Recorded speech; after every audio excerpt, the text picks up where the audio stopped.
Crib क्या काम करता है, कैसे आया कि क्रिब बनाना है? अभी कितने लोगों की टीम है टोटल आपकी?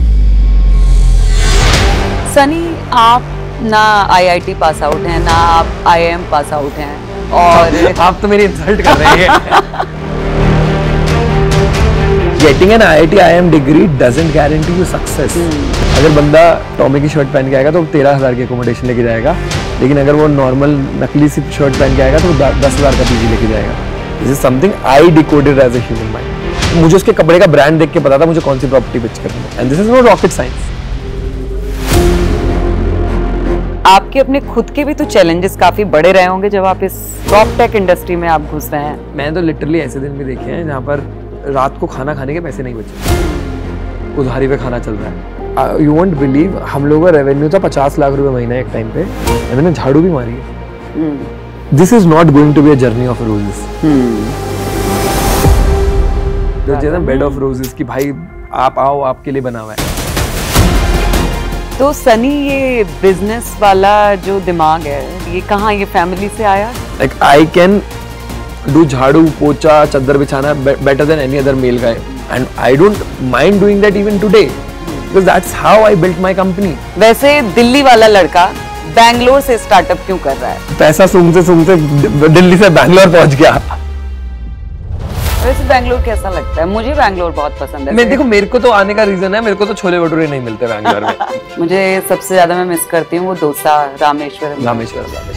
बैंगलोर लगता बहुत फैंसी ऑन द आउटर है, मतलब भाई बैंगलोर, पर वहां जाके देखो ना, सब अकेले हैं। सनी, जो बच्चे स्टार्टअप की दुनिया में आना चाहते हैं, start only when you genuinely want to. Yes. Start only when you can be fearless. Start only when you can afford to be. Don't do it because your neighbor did it or the Sharma ji का लौंडा did it. It is about execution कि आपके पहले 10 episode पे भी अगर 5 ही viewers हैं, क्या आप अगले 100 शूट करने की हिम्मत रखते हो? हाँ, बिल्कुल रखते हैं। Because that's how this journey is.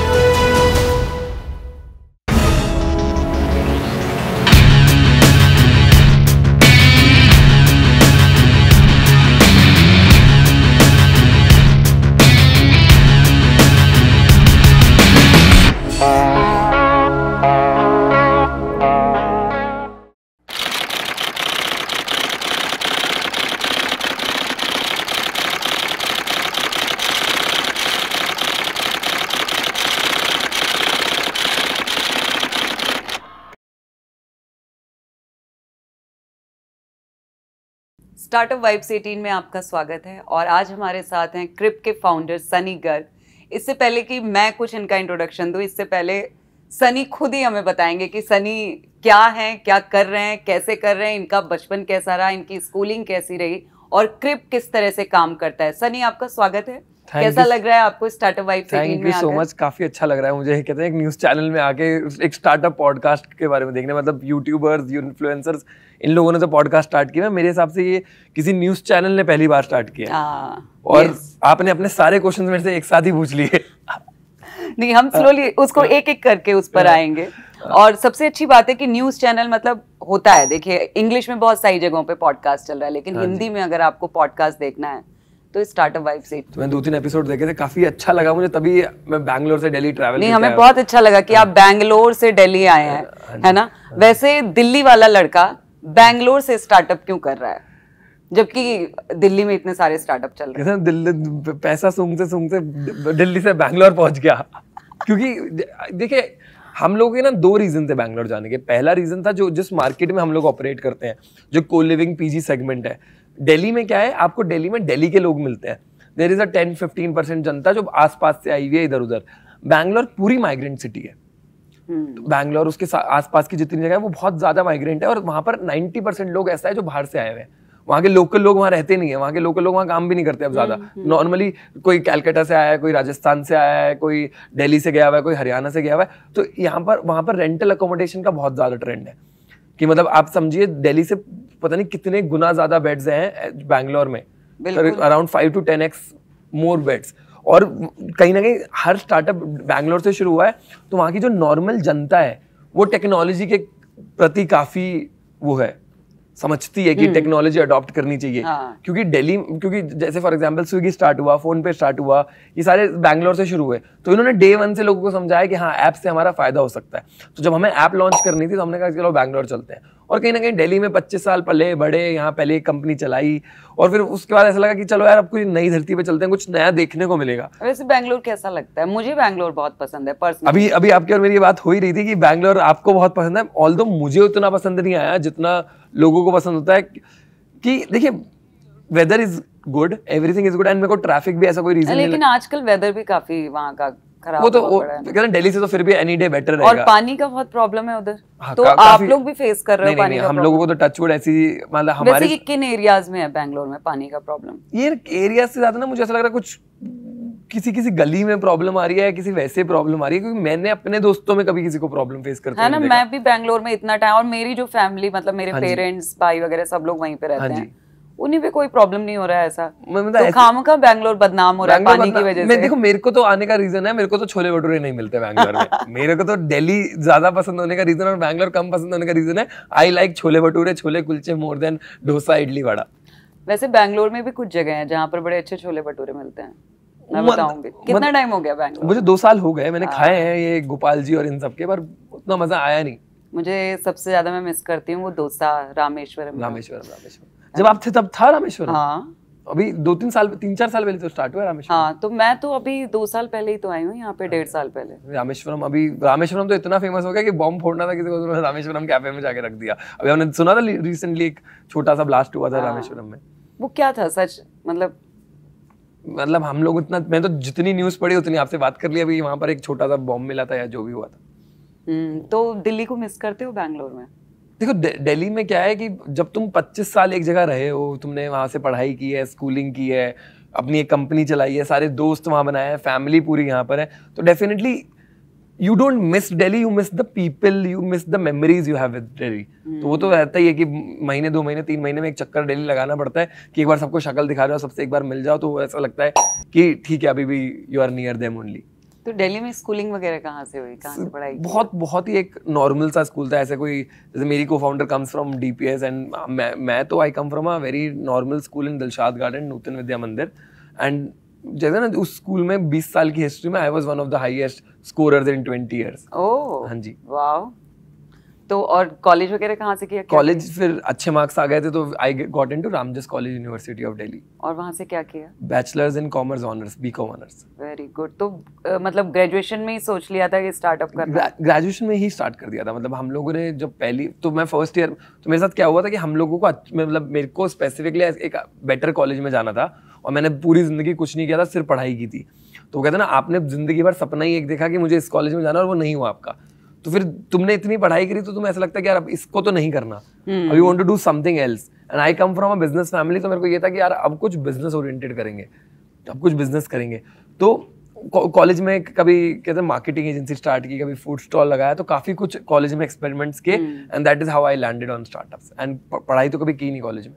तो इसका मतलब कि फैमिली का ठीक ठाक और अच्छा सपोर्ट रहा स्टार्टअप शुरू करने में? मतलब ठीक ठाक और अच्छा सपोर्ट, मतलब ये है कि कभी डांट, कभी उन्होंने ये नहीं बोला कि यार ये क्या कर रहा है। हाँ, क्योंकि मोस्टली ऐसा होता है ना कि जितना भी स्टार्टअप शुरू हो रहा होता है, हाँ जी, हालांकि अब तो बच्चे आ रहे हैं उसमें और पूरा उनको फुल सपोर्ट मिल रहा है, क्योंकि लोगों को दिख रहा है कि हाँ फ्यूचर है, लोग कर पा रहे हैं इसमें, चाहे स्टार्टअप जैसी भी कोई चीज है। हाँ जी। लेकिन अगर हम आज से 10 साल पहले की बात करें और लोग अपनी अच्छी अच्छी नौकरियां छोड़ करके जब स्टार्टअप शुरू कर रहे थे, तो फैमिली का ही प्रेशर होता था कि ये क्या करने जा रहे हो। मतलब इसमें मुझे ऐसा लगता है कि जब आप कॉलेज में हो, मतलब whenever I talk to somebody young also कि what is the right age to start up, तो ऐसा लगता है कि जब आप कॉलेज में हो या आप कॉलेज के 3-4-5 साल बाद तक, जब तक आपकी प्रीवियस और द नेक्स्ट जनरेशन की रिस्पॉन्सिबिलिटी नहीं आई आप पे, चाहे वो इमोशनल हो चाहे वो फाइनेंशियल हो, कि for example when I turn 27-28, that is the age my dad retires, that is the age when I get married and I have a kid.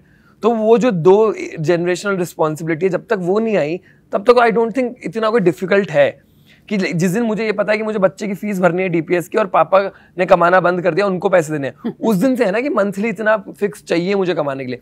जब आप कॉलेज में हो या कॉलेज के 1-2 साल बाद है, तो आप 10-20 हज़ार रुपये 25 हज़ार रुपये महीने में अपना घर चला सकते हो। बिल्कुल। तो वो कहते हैं before 26-27 unless you come from a very वैसा background wherein you have to support your family, there are cases जिन्हें करना पड़ता है. I don't think it's difficult to start up. Nice. तो जो क्रिब है ये किस तरह से काम करता है? क्योंकि जैसे बहुत सारे लोगों को ये लगता है कि क्रिब नो ब्रोकर टाइप जैसा कुछ है ना, कि आपको रेंट पर प्रॉपर्टी दे देगा या आप लैंड खरीद लोगे या घर खरीद लोगे जो भी. लेकिन जहां तक कि मैंने आपसे जाना है कि क्रिब तो काफी अलग तरीके से काम कर रहा है. सो हम लोग NoBroker, what NoBroker is doing is, कहते हैं ना, अमेजिंग. जो उन्होंने मार्केट आइडेंटिफाई किया वो बहुत बढ़िया है. बट हम लोगों की थीसिस ये थी कि we didn't want to build a marketplace business. We wanted to build a SaaS business. And crib की शुरुआत ऐसी नहीं हुई कि यार मैंने एक दिन बैठ के सोचा कि मुझे बहुत पैसा कमाना है और मैंने क्रिब शुरू कर दिया. मेरी जो प्रीवियस कंपनी थी योरशेल, उसमें we were running hostels and PGs and which was acquired by Stanza Living. तो जब हम लोगों के अराउंड 20 प्रॉपर्टीज थे, 600 टेनेंट्स हमारे यहाँ रहते थे, तो जो हमें प्रॉब्लम उन 600 टेनेंट्स को मैनेज करते हुए होती है कि रेंट कैसे कलेक्ट करें इनका, इनके कंप्लेंट्स कैसे सॉल्व करें, इनके एग्रीमेंट्स कैसे सॉल्व करें, इनको थोड़ा फैंसी कैसे दिखाएं कि हमारा बिजनेस बहुत फैंसी, सब कुछ बहुत मॉडर्न है. तो जब ये सारी प्रॉब्लम्स हमें फेस हुई और जब मैंने वो कंपनी बेच दी, तो मैंने और शिवाली ने डिसाइड किया कि अब हम लोग योरशेल जैसे पूरे इंडिया के ऑपरेटर्स के लिए वो प्रॉब्लम सॉल्व करते हैं. तो Crib was not born out of कि one fine day two IITians और IIM graduates sat down together and they wanted to earn $1 billion. That is not how Crib was started. Crib was started out of the need of our past. Actually जरूरत यही होती है, जहाँ मतलब ये नहीं है कि हमारे पास बहुत पहले से हमारे पास इन्वेस्टर खड़ा हुआ है और हमने काम शुरू कर दिया और एक प्रॉब्लम क्रिएट कर दिया समाज में कि ये प्रॉब्लम हम क्रिएट कर रहे हैं. आजकल लोग सॉल्यूशन पहले बनाते हैं, प्रॉब्लम बाद में वो करते हैं. लेकिन दरअसल जरूरत है कि आपको बर्निंग जो प्रॉब्लम्स है ना उनको आपको पकड़ना है, और तो आप अपने आप ही हिट हैं पहले से. और आपको इंडस्ट्री एक्सपर्टीज की बहुत जरूरत है. जैसे जिस प्रॉब्लम को हम सॉल्व कर रहे हैं, we were the youngest landlords in town, the coolest landlord. मतलब मेरे यहाँ ऐसा था कि आप कभी भी आओ, कभी भी जाओ, मेरे हॉस्टल में बेड के साइड में प्लग पॉइंट्स लगे हुए हैं और गरम चपाती मिलेगी आपको. आप 4 बजे आओ, कॉलेज से 6 बजे आओ, because we thought like students, but we ran the company as landlords for 3 years. तो we got the landlord mindset also. Anybody else who is running this business, उसको टेक्नोलॉजी बनाने के लिए लैंडलॉर्ड माइंडसेट चाहिए ना. अगर मैं सिर्फ एक इंजीनियर होता जिसने सोचा कि आज एक दिन मैं ऐप बना देता हूँ, तो वो जो बनाता वो बिजनेस इनसाइट्स पे नहीं बनाता. हमने क्या कि मैं और शिफाली थे coming from a business background of running, being a tenant, being a broker and being Shifali a co-founder. Being a tenant, being a broker, being a landlord. Then we got in Archit, who comes from a tech background, who has been a part of Microsoft, Make My Trip, Delivery जैसी companies में जो बहुत senior position पे था, and he's worked in few government projects also through government apps में. तो हम लोगों ने अपनी एक्सपर्टीज मिला के ये ऐप बनाई है. तो दिस हैज जेन्युइनली, एंड लोग हमसे काफी इन्वेस्टर्स बोलते हैं इसका टैम कम है, इसका ये है, ये अभी टाइम लगेगा, this is a category creation business. मैंने कहा ठीक है ना यार, after 10-20 crores you have made in life, money is just a number in your bank account. I am interested in solving this problem. It will take the next 5-10 years. I will give the next 5-10 years. बिल्कुल सही बात है. लेकिन मैं चाहूंगी सनी की आप ना थोड़ा और डिटेल में बताएं इस चीज को थोड़ा आसान तरीके से कि क्रिब क्या काम करता है. मतलब अगर किसी एक आम इंसान को ये जानना है कि ये क्रिब है, तो अब ये क्रिब क्या है, कैसे काम कर रहा है, कैसे एक लैंडलॉर्ड या टेनेंट उस पर आ सकता है और कैसे उनको उसका फायदा मिल सकता है. तो देखिए, हम लोग, अगर आपका लैंडलॉर्ड क्रिब यूज करता है तो एज अ टेनेंट आप तभी आ सकते हो. अगर आपका लैंडलॉर्ड यूज नहीं करता क्रिब, तो आप हम आपके किसी काम के नहीं है. तो इसमें क्या होता है, हमने 2 मोबाइल ऐप्स बनाई हुई हैं, एक लैंडलॉर्ड और उसकी पूरी टीम के लिए और एक टेनेंट के लिए. तो आप क्रिब बिजनेस डाउनलोड करोगे, अगर आप लैंडलॉर्ड हो या लैंडलॉर्ड के यहाँ काम करते हो तो आप क्रिब बिजनेस डाउनलोड करोगे, और अगर आप टेनेंट हो उस प्रॉपर्टी में रहते हो तो आप क्रिब डाउनलोड करोगे. अब when you are staying with somebody for let's say 365 days in a property, specifically hostels, PGs, co-living spaces, people running multiple apartments, तो there are a lot of transactions and communications. कितना लेन then बहुत सारा है और बातचीत बहुत सारी है. और जो काम मतलब आमतौर पे ब्रोकर करता है, ब्रोकर कहेंगे, मतलब ब्रोकर फ्लैट्स के लिए करता है, लेकिन आपकी जैसे अगर आप पीजी चलाते हो और आपके 2 बिल्डिंग्स हैं, पीजी चलाते हो, हॉस्टल चलाते हो, 2 बिल्डिंग्स, आपने स्टाफ रख रखा है, सारे लोग रह रहे हैं, और अब मान लो 100 लोग रह रहे हैं, 1 तारीख हुई, अब आपको 100 लोगों से रेंट मांगना है, सबको फोन मिलाओ. फिर आज 10 लोगों ने आपके बैंक अकाउंट में पैसा डाल दिया, अब ये तो पता ही नहीं कौन से 10 लोगों ने डाला है, क्योंकि लोगों ने अपने बैंक से ट्रांसफर कर दिया। अब सबसे पूछो फोन मिला के, फिर अगले दिन ढूंढो 90 कौन है जिन्होंने पैसा नहीं डाला। हाँ, और नहीं तो उनका अपना कोई बंदा होता होगा जो ये सारा मैनेज करता होगा, पीजीज वगैरह जो होते हैं। बंदा भी कैसे करेगा? आप ये समझो ना, 1 तारीख हुई, आज मैंने सबको फोन कराया कि अपना रेंट दो, 10 लोगों ने पैसा डाल दिया। अब आपने बैंक में पैसा डाल दिया, जरूरी नहीं आपने मेरे से स्क्रीनशॉट शेयर किया, हाँ, और फिर स्क्रीनशॉट का मिलाना कि वो पेमेंट आई है नहीं आई है। अगले दिन तक 90 लोग बचे जिनको पेमेंट, जिनसे पेमेंट लेनी, अब पता ही नहीं कौन 90 है। इतने आपने फिगर आउट किया, इतने 10 ने और डाल दिया, तो आपको भी किसी को याद ही नहीं दिला पाए, और आपका पूरा महीना लोगों से रेंट मांगने में चला गया। 15 दिन आप रेंट मांगते रहे, 15-20 दिन में रेंट आया, फिर सब आपसे रिसीट मांगते रहे, फिर आप सबको रिसीट्स बना के देते रहे। यार ये तो ऐसी चीज है ना जो ऑटोमेट हो सकती है कि मैंने, आप ऐप से पे करेंगे, आप बैंक से पे करेंगे, आप क्यूआर पे करेंगे, हम ऑटो ट्रैक कर लेंगे पेमेंट किसकी है, और हम लैंडलॉर्ड के ऐप में हैंड टू हैंड मार्क कर देंगे, hand to hand receipts generate कर देंगे लोगों के लिए, और अगले दिन जो बचे हुए लोग उनको रिमाइंडर भेज देंगे। This is how we solve the whole collection, और आपको लाइव अपडेट मिलती रहेगी कौन है कौन नहीं है। अब किसी लैंडलॉर्ड के मान लो फॉर एग्जांपल 100 अपार्टमेंट्स हैं, अब आप उसके पास गए कि मुझे 2 BHK चाहिए जिसमें बैल्कनी हो, लेकिन मुझे चाहिए 1 जून से, वो आदमी अपना सर खुजाता रह जाएगा, पर ये नहीं बता पाएगा आपको कि 1 जून से मेरा कौन सा रूम खाली है। हाँ, क्योंकि आप समझ रहे हो 50-100 कमरे जिसके पास है, वो कैसे बताएगा आपको? हमने क्या, अगर हमने बुक माई शो की जैसी इन्वेंट्री होती है वैसी इन्वेंट्री बना के दी थी लैंडलॉर्ड को कि आपकी जो बुकिंग्स हैं वो आप डेट वाइज आपने एग्रीमेंट जो किया था उसके हिसाब से हमने मार्क कर दी, तो आप 1 जून की डेट बदलोगे तो आपको दिख जाएगा कौन सा बेड वेकेंट है, कौन सा बेड वेकेंट नहीं है। मतलब ये तो बड़ा अच्छा है। मतलब मैं अगर कोई पीजी खोलूं और वहां पे 100 कमरे बना दूं और मैं सीधे आपके ऐप पर आ जाऊं, तो मेरा तो सारा चीजें आप लोग मैनेज कर लेंगे। आपका मेरा जिंदगी का सपना ये है कि अगले 5 से 10 साल में आपको जितना सब कुछ करना पड़े, जैसे मैंने एक पॉडकास्ट में और बोला था, जैसे स्विगी है आज, आपको खाना मंगाना है या आपको रेस्टोरेंट खोलना है, सब कुछ वो करके दे देता है ना। तो अगर आपको 10 साल बाद 5 साल बाद घर रेंट पे लेना है, देना है, पीजी चलाना है, हॉस्टल चलाना है, कुछ भी करना, हम सब कुछ करके देंगे आपको। ये तो बात हो गई कि मतलब जो आपके जो लैंडलॉर्ड हैं, जो लैंडलॉर्ड्स हैं, उनको फायदा, उनको कैसे आप मैनेज कर रहे हैं, उनका प्रॉब्लम कैसे सॉल्व कर रहे हैं। अब टेनेंट का मुझे बताइए, उनके लिए कैसे फायदेमंद है क्रिब? आप रेंट पे रहते हैं, कैसे रहते हैं? हाँ, हम तो अपने घर में रहते हैं। अगर आप रेंट पे रहते हैं तो आप लैंडलॉर्ड को पैसा कैसे दे सकते हैं? फोन पे, पेटीएम? फोन पे, पेटीएम या अकाउंट, जैसे भी बैंक ट्रांसफर, यही 3 ऑप्शन है।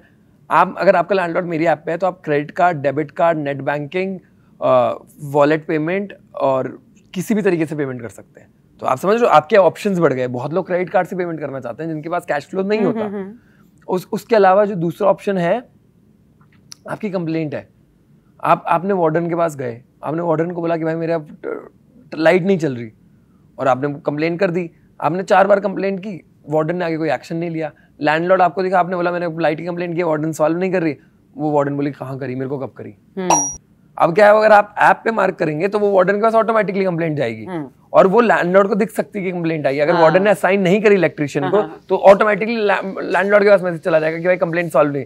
जब वार्डन या लैंडलॉर्ड किसी इलेक्ट्रिशियन को साइन कर देंगे, वहाँ पे दिख जाएगा कि इलेक्ट्रिशियन असाइन हुआ, इस टाइम पे आएगा, और ये नंबर है इसका, इसको कॉल भी करके बात कर सकते हो आप। तो इस तरह की आप जितनी भी कंप्लेंट है वो सॉल्व कर सकते हैं। जो भी आपको एग्रीमेंट करना होता था, केवाईसी करानी होती थी, वो पूरा ब्रोकर के साथ घूमो, इधर जाओ उधर जाओ, इस कोर्ट जाओ ये जाओ, सब कुछ डिजिटलाइज है। आप अपना आधार कार्ड का फोटो डालेंगे, मेरा OCR स्कैनर उससे आधार नंबर उठाएगा आपसे, आपकी आधार साइट से आपकी वेरिफिकेशन करेगा, OTP भेज के आपकी डिटेल आधार से उठा के लैंडलॉर्ड के एग्रीमेंट फॉर्मेट में डालेगा, स्टैम्प पेपर चिपकाएगा और डिजिटल साइन ले लेगा आपके ऑटोमेटिकली। Okay, nice. अब मुझे एक सवाल आ रहा है कि जैसे आजकल बेंगलोर जैसे शहरों में घर लेना बहुत मुश्किल है, मतलब रेंट पर। मुझे लगता है बैचलर जो अकेले रह रहे हैं लड़के लड़कियां, उनके लिए तो बहुत ही मुश्किल होता है, बहुत सारी छानबीन चलती है, और अगर लेने के बाद भी मतलब कुछ केसेस ऐसे हो जाते हैं, तो उसके लिए कौन रिस्पॉन्सिबल रहता है? देखिए, ऐसे मामलों में मैं आपको बताता हूँ, हम लोग, आपके पास मेरा व्हाट्सएप नंबर है, आपने मुझे गाली दी, तो क्या व्हाट्सएप जिम्मेदार होगा? नहीं, व्हाट्सएप तो नहीं होगा, आप होंगे ना। तो हम तो कम्युनिकेशन और ट्रांजैक्शन प्लेटफॉर्म है ना। आप और लैंडलॉर्ड आपस में जो भी डीलिंग करना चाहते हो, पैसे की हो या मैसेजिंग की हो या जिस भी तरह की हो, आप करो आपस में, पर आप दोनों के बीच में जो टर्म्स एंड कंडीशंस हैं वो आप दोनों के बीच की हैं। हम सिर्फ मैनेजमेंट देखते हैं, हम सिर्फ पास ऑन करते हैं, हम किसी तरह की कोई जिम्मेदारी नहीं लेते। तभी हम लोग ने वो प्लेटफॉर्म नहीं बनाया जहाँ पे आप एज अ टेनेंट आके घर ढूंढ सकते हो अभी। क्योंकि अभी हम देख रहे हैं कौन सा लैंडलॉर्ड किस स्टैंडर्ड से चलाता है अपनी प्रॉपर्टी। जब 2, 3, 4, 5 साल में हमारे पास इतना डेटा हो जाएगा कि कौन से अच्छे लैंडलॉर्ड्स हैं, फिर हम उनको लिस्ट करके उनकी गारंटी भी लिया करेंगे ये टेनेंट अच्छे से चलाते हैं। कि हमारे को पता चल रहा है ना डेटा कि अगर मुझे पता है रंजना जी के 10 प्रॉपर्टीज हैं और इनके टेनेंट्स की कभी कंप्लेंट ही नहीं आती और she is a good landlord, then I can take her guarantee. Day one पे कैसे ले लूं मैं किसी की भी गारंटी? बिल्कुल नहीं, बिल्कुल सही बात है। मैं जस्ट एक सवाल था वो मेरा, ऐसे ही जस्ट आया तो। लेकिन फिर तो जैसे आज अभी आपने जो ये शुरू किया है, तो इसमें अभी तक कभी किसी भी तरह का कोई इशू नहीं आया टेनेंट्स की तरफ से या लैंडलॉर्ड की तरफ से? टच वुड है भाई, अभी तक तो ऐसा कुछ नहीं आया। मतलब जैसे फॉर एग्जांपल बहुत बार टेनेंट्स को ऐसा लगता है कि क्रिप कहीं ना कहीं जिम्मेदार है, क्रिप बीच में आएगा। तो मेरे को कोई मैसेज लिख देता है, कोई मेल लिख देता है सोशल मीडिया पे, लिंक्डइन पे, इधर उधर। मैं साफ साफ बोलता हूँ, देखो हम जिम्मेदार नहीं है, बट तुमने मुझे लिखा है तो मैं जरूर तुम्हारे लैंडलॉर्ड को तुम्हारा मैसेज पास ऑन कर दूंगा अपनी टीम से बोल के। जो हमारी सेल्स और कस्टमर सक्सेस टीम है वो लैंडलॉर्ड को कॉल करके बोल देते भाई ये बच्चा परेशान हो रहा है, देख लो इसको सॉल्व कर सकते हो। हम प्रेशराइज नहीं कर रहे, तुम सॉल्व करना चाहते हो तो कर दो। हमें बुरा लगा कि ये परेशान हो। तो मतलब इस तरह के मामले हुए हैं, वो तो नॉर्मल सी बात है, होंगे ही होंगे। वो तो मतलब घर में पानी नहीं आ रहा है तो भी टेनेंट परेशान ही हो जाएगा, कंप्लेन कर देगा, है ना? तो नॉर्मल सी चीज है। टाइम पर रेंट नहीं पहुंचा तो लैंडलॉर्ड परेशान हो जाएगा। हाँ, तो वो देखिए हम लोगों का काम है उनको सहूलियत देना, उनकी प्रॉब्लम्स सॉल्व वो आपस में ही करेंगे। हम faster communications, better transparency, better payment, हम इंफ्रास्ट्रक्चर दे सकते हैं। कहते ना मैंने आपको कॉपी किताब दे दी, पढ़ाई आपको खुद ही करनी है। बिल्कुल। आपको टीचर आके नहीं पढ़ा के जाती, आपको खुद ही पढ़ना है। तो हमने रिसोर्सेज, मीन्स दे दिए to make their life easier. Now they have to make their. अगर लैंडलॉर्ड का मन ही नहीं है सॉल्व करने का प्रॉब्लम, तो उसको जितनी मर्जी ऐप दे दो, जितना मर्जी जो मर्जी दे दो, वो नहीं करेगा। टेनेंट को बदतमीजी करनी है लैंडलॉर्ड से, तो जो मर्जी हो जाए वो करेगा ही करेगा। तो लोग आ रहे हैं अभी आपके, इससे जुड़ रहे हैं। कितने लैंडलॉर्ड होंगे आपके साथ अभी जुड़े? अभी currently we manage around 1,75,000 beds across. और अभी ज्यादा टाइम भी नहीं हुआ है, कितना टाइम हो गया ऐप लॉन्च हुए? अराउंड 1.5 साल हुआ है। 1.5 साल तो 1,75,000 tenants manage across 1,500 to 2,000 landlords, 5,000 properties। तो ये लोग पहुंचे कैसे आप तक? मतलब आप लोग खुद अप्रोच करते हैं या ये लोग आते हैं आपके? कुछ खुद आ जाते हैं, कुछ पे हम पहुंच जाते हैं। हाँ, आप कैसे डिसाइड करते हो कि कहाँ पहुंचना है? तो हमने सिटीज लॉन्च करी हैं। तो we have a team of 75 people, 25 to 30 are in tech, बचे हुए 50 are in sales and customer success. जैसे पुणे में 3 लोगों की टीम है, हैदराबाद में 3 लोगों की टीम है, चेन्नई में 3 लोगों की टीम है, बैंगलोर में 5 लोगों की टीम है, दिल्ली में 3 लोगों की टीम है। तो जैसे हमने तो अभी आप इन्हीं शहरों में हो, छोटे शहरों में, मतलब टियर 2 टियर 3 में? Right now we are present across 8-9 cities. पर हम लोगों को तो ऐसा ना कि अगर आप मान लो फॉर एग्जाम्पल मैंने अभी छत्तीसगढ़ से एक लैंडलॉर्ड ऑनबोर्ड किया था, तो उन्हें ऑनलाइन सपोर्ट चाहिए था, हमने ऑनलाइन। मैंने कहा अभी मेरे पास ऑफलाइन पे वहाँ पे सपोर्ट नहीं, पर ऑनलाइन ऑनबोर्डिंग करा देते हम लोग। व्हाट्सएप तो इंडिया में कोई भी कहीं भी यूज कर सकता है ना। फोन पे कोई भी कहीं भी यूज करता है। मेरा तो ऐप है ना। जब तक मैं चाहूंगी आप अपना ऐप दिखाएं एक बार मुझे, कैसे काम करता है। तो जैसे फॉर एग्जांपल आपके भी यहाँ पर 2400 बेड्स है, आपके 2330 वेकेंट है, 70 ऑक्यूपाइड है, आपकी 3% ऑक्यूपेंसी है। सबसे पहली चीज आदमी को क्या देखना है, मेरे कितने बेड्स हैं, कितने खाली हैं, कितने भरे हैं। अब आप इसको प्रॉपर्टी वाइज कैसे देख सकते हैं? ऐसे प्रॉपर्टी वाइज दिख जाएगा आपको कौन सी प्रॉपर्टी में। और फॉर एग्जाम्पल हमने ये प्रॉपर्टी खोल ली जिसका नाम है को लिविंग। इसमें रूम नंबर 1 में 2 बेड्स हैं, रूम नंबर 2 में 2 बेड्स हैं, रूम नंबर 3 में 4 बेड्स हैं। ग्रीन का मतलब है यहाँ पे कोई रह रहा है। कौन रह रहा है आप ऐसे वो उसमें क्लिक करेंगे, आपको व्यू डिटेल्स पे जाएंगे, आपको यहाँ पे टेनेंट की सारी डिटेल दिख जाएंगी कि जैसे फॉर एग्जाम्पल इसका रेंट कितना है। तो ये डिटेल्स कोई भी देख सकता है? नहीं, ये लैंडलॉर्ड देख सकता है। अच्छा, लैंडलॉर्ड ने फीड करी है उसको बेटर, उसके लिए बेसिकली खाता बन गया उसका, उसके डॉक्यूमेंट देख सकता है कि उसका आधार कार्ड आया, उसका रेंटल एग्रीमेंट है, ये सब कुछ। उसके बाद उसको यहाँ से व्हाट्सएप कॉल डायरेक्टली कर सकता है कि जैसे मान लो किसी को बात करनी है टेनेंट से कि कोई ऐप पे प्रॉब्लम आ रही है, कुछ भी आ रहा है कि ऐप पे रिस्पॉन्ड नहीं आया, तो आप डायरेक्टली व्हाट्सएप कॉल कर सकते हो। बिकॉज हम लोग नोटिस किया जो लैंडलॉर्ड वाली वो है अभी, ये लोग इतने ऐप फ्रेंडली नहीं है। तो ये बहुत बार फोन और तो हमने ऐप में हर जगह फोन, व्हाट्सएप, इन सब का ऑप्शंस दिए हैं। फिर आप ऐसे देख सकते हैं जैसे येलो का मतलब है बेड बुक हो गया है या रूम बुक हो गया है, पर अभी कोई शिफ्ट नहीं हुआ है यहाँ पे। आपको अगर मान लो यहाँ से डेट बदलनी है, आपने यहाँ से डेट बदली कि हमने जैसे फॉर एग्जांपल अप्रैल 2025 की कर दी, तो इन्वेंट्री बदल गई क्योंकि जितने कॉन्ट्रैक्ट्स थे वो सारे ओवर हो गए। तो अगर आपके पास कल को कोई आएगा जो बोलेगा मुझे 1 जून से घर लेना है, तो आप 1 जून बदलोगे तो आपके कॉन्ट्रैक्ट के बेसिस पे हम इन्वेंट्री बदल देंगे, आपको दिख जाएगा कौन सा बेड खाली है कौन सा नहीं है, आप उस हिसाब से अलॉट कर सकते हैं। फिर ऐसे यहाँ पर जैसे ये इन्वेंट्री मॉड्यूल था, यहाँ पर एक कलेक्शन मॉड्यूल है कि किसकी पेमेंट आई है, किसकी ड्यू है। टोटल 8 लाख रुपए है, 5 लाख रुपए ड्यू है, 3 लाख रुपए रिसीव हो चुका है। यहीं से आप एक बटन क्लिक करके सबको मैसेजेस भेज सकते हैं, रिमाइंडर भेज सकते हैं, व्हाट्सएप पे रिमाइंडर चला जाएगा। किसी का ड्यू एडिट करना है वो कर सकते हैं आप। ये तो बहुत काम की चीज है ना? हम लोग अपनी जिंदगी लगा के बिल्ड करने में लगे हुए हैं। मतलब अगर आप ये जो किराएदार वगैरह वाला जो पीजीज वगैरह होते हैं, लोग किराएदार रखते हैं, बहुत सारे किराएदार जिन लोगों के पास होते हैं ना, टेनेंट्स वगैरह, हम लोग मानना जिनके पास उनके लिए तो बहुत ही जिनके पास 20 से 25 से ज्यादा किराएदार है उनके लिए तो बहुत ज्यादा। अब जैसे कंप्लेंट में दिखाया आपको, ऐसे कंप्लेंट्स दिख जाएंगी आपको कि जैसे फॉर एग्जांपल सनी यूजर है, इसने कंप्लेंट रेज करी यहाँ पर, फिर इसको असाइन कर दी किसी को, फिर यहाँ पर फिर रिजॉल्व हो गई, फिर इसने रिजॉल्व हो गई, पूरा दिखता रहता है। जब भी किसी को असाइन होता है इसको कॉल कर सकता है सनी, लैंडलॉर्ड भी कॉल कर सकता है कि मैंने इलेक्ट्रिशियन को असाइन किया, भाई तू जा क्यों नहीं रहा। बहुत बार होता है ना, इलेक्ट्रिशियन बोल देता है कि मैं तो गया था, बच्चा नहीं मिला मेरे को, असाइन थी भाई, तेरे पास नंबर है तो क्यों नहीं बात करी तूने बच्चे से। तो हम लोगों ने जो एज कस्टमर साइड पे टेनेंट और लैंडलॉर्ड जो प्रॉब्लम्स फेस की हैं, हमने उसको बस टेक में डाल के वो सॉल्व करने की कोशिश कर रहे हैं। वाह, मतलब आप तो जो कर रहे हो ये तो हो ही नहीं रहा है, अभी तक तो हुआ नहीं था ये। अभी तक बहुत छोटी मोटी एक आध दो नोएडा, रोहिणी, इधर उधर की एक आध दो छोटी मोटी कंपनियां स्टार्ट हुई थी जो करने की कोशिश कर रही थी, पर जब this is a category creation market, कहते हैं ना, जब कोई ऐसी चीज लाते हो आप जो पहले नहीं हो रही, तो उसमें बहुत पैसा इन्वेस्ट करना पड़ता है, आपको लोगों को एजुकेट करना पड़ता है, तो इसलिए आपको बहुत पैसा रेज भी करना पड़ता है। तो जिसने उस विजन से स्टार्ट ही नहीं किया, जिसने विजन से स्टार्ट किया मुझे 5-7 लाख रुपए महीने का रेवेन्यू करना है, 2-3 लाख रुपए का प्रॉफिट करना है, वो वाली कंपनी आती है अभी।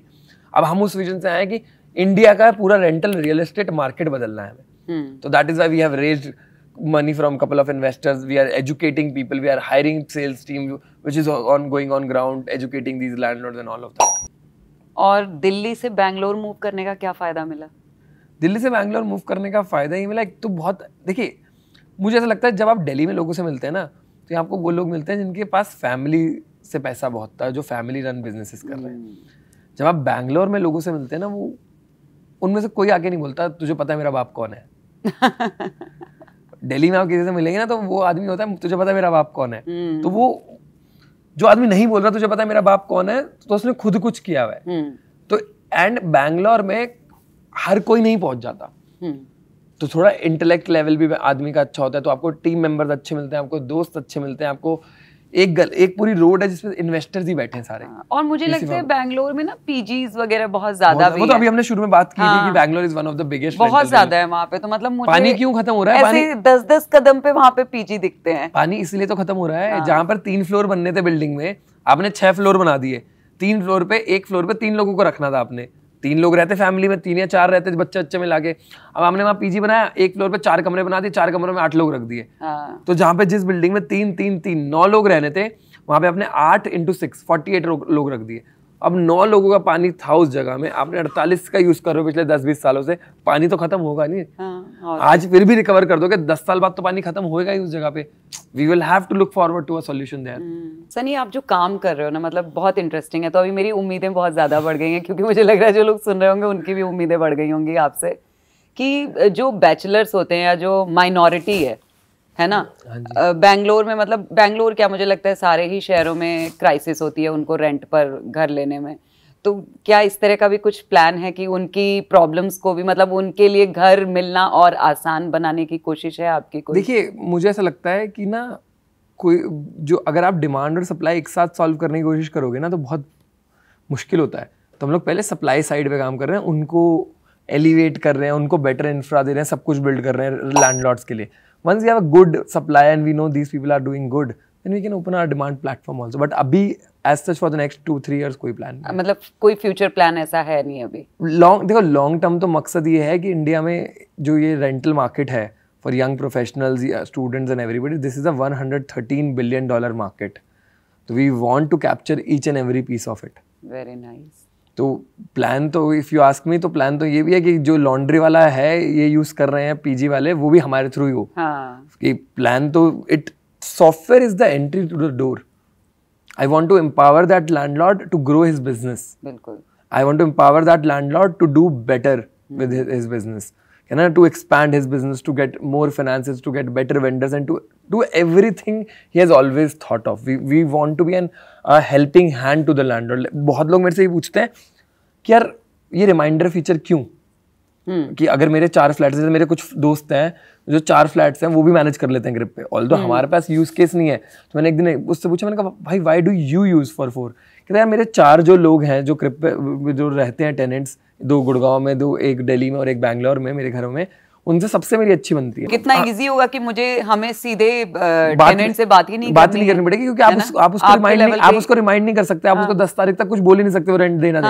क्रिप उसको हर रोज मैसेज करेगा, क्या बात है, जब तक वो रेंट नहीं दे देगा। और आपको वो कुछ बोलेगा कि आप रोज मैसेज करते हो, यार मैं नहीं करता, ऑटोमेटिक पे कर देना यार, एक को तो ड्यू हो गया था ना, तो पे कर दिया, कर नहीं आएगा तेरे को मैसेज ऑटोमेटिक। तो बुरे हम बनेंगे आपके ब्याह पे, पैसा लाके आपको देंगे। और बहुत ही सलीके से, मतलब ऐसा भी नहीं है कि बदतमीजी कर रहे हैं किसी का। हम वो लोन एप्स वाला भी नहीं है कि फोन करके बोल रहे हैं कि आपके कॉन्टैक्ट्स को ये सिर्फ एक नोटिफिकेशन जाएगा, सिर्फ एक व्हाट्सएप या एसएमएस पे नोटिफिकेशन जाएगा। पर हमने देखा है कि with our notifications being sent, our landlords are able to recover 80 to 85% of their rentals within the first 4-5 days of the month. अच्छा, क्योंकि जिसको देखो आपको पैसा देना है, अगर आप रेंट पे रहते हो तो आपको देना है, आप 10 तक क्यों नहीं देते या 15 तक क्यों नहीं देते? क्योंकि कोई कुछ बोल नहीं रहा, कभी कभी तो भूल जाते हैं। 1 तारीख को सुबह 8 बजे मैं मैसेज ड्रॉप कर दूंगा कि आपका रेंट ड्यू हो गया, पे कर दो। नहीं करोगे 2 तारीख को फिर से मैसेज आ जाएगा, 3 को फिर से आ जाएगा, 3 दिन बाद आपको यार ले यार तू पैसे, रोज मैसेज मत कर, परेशान मत कर।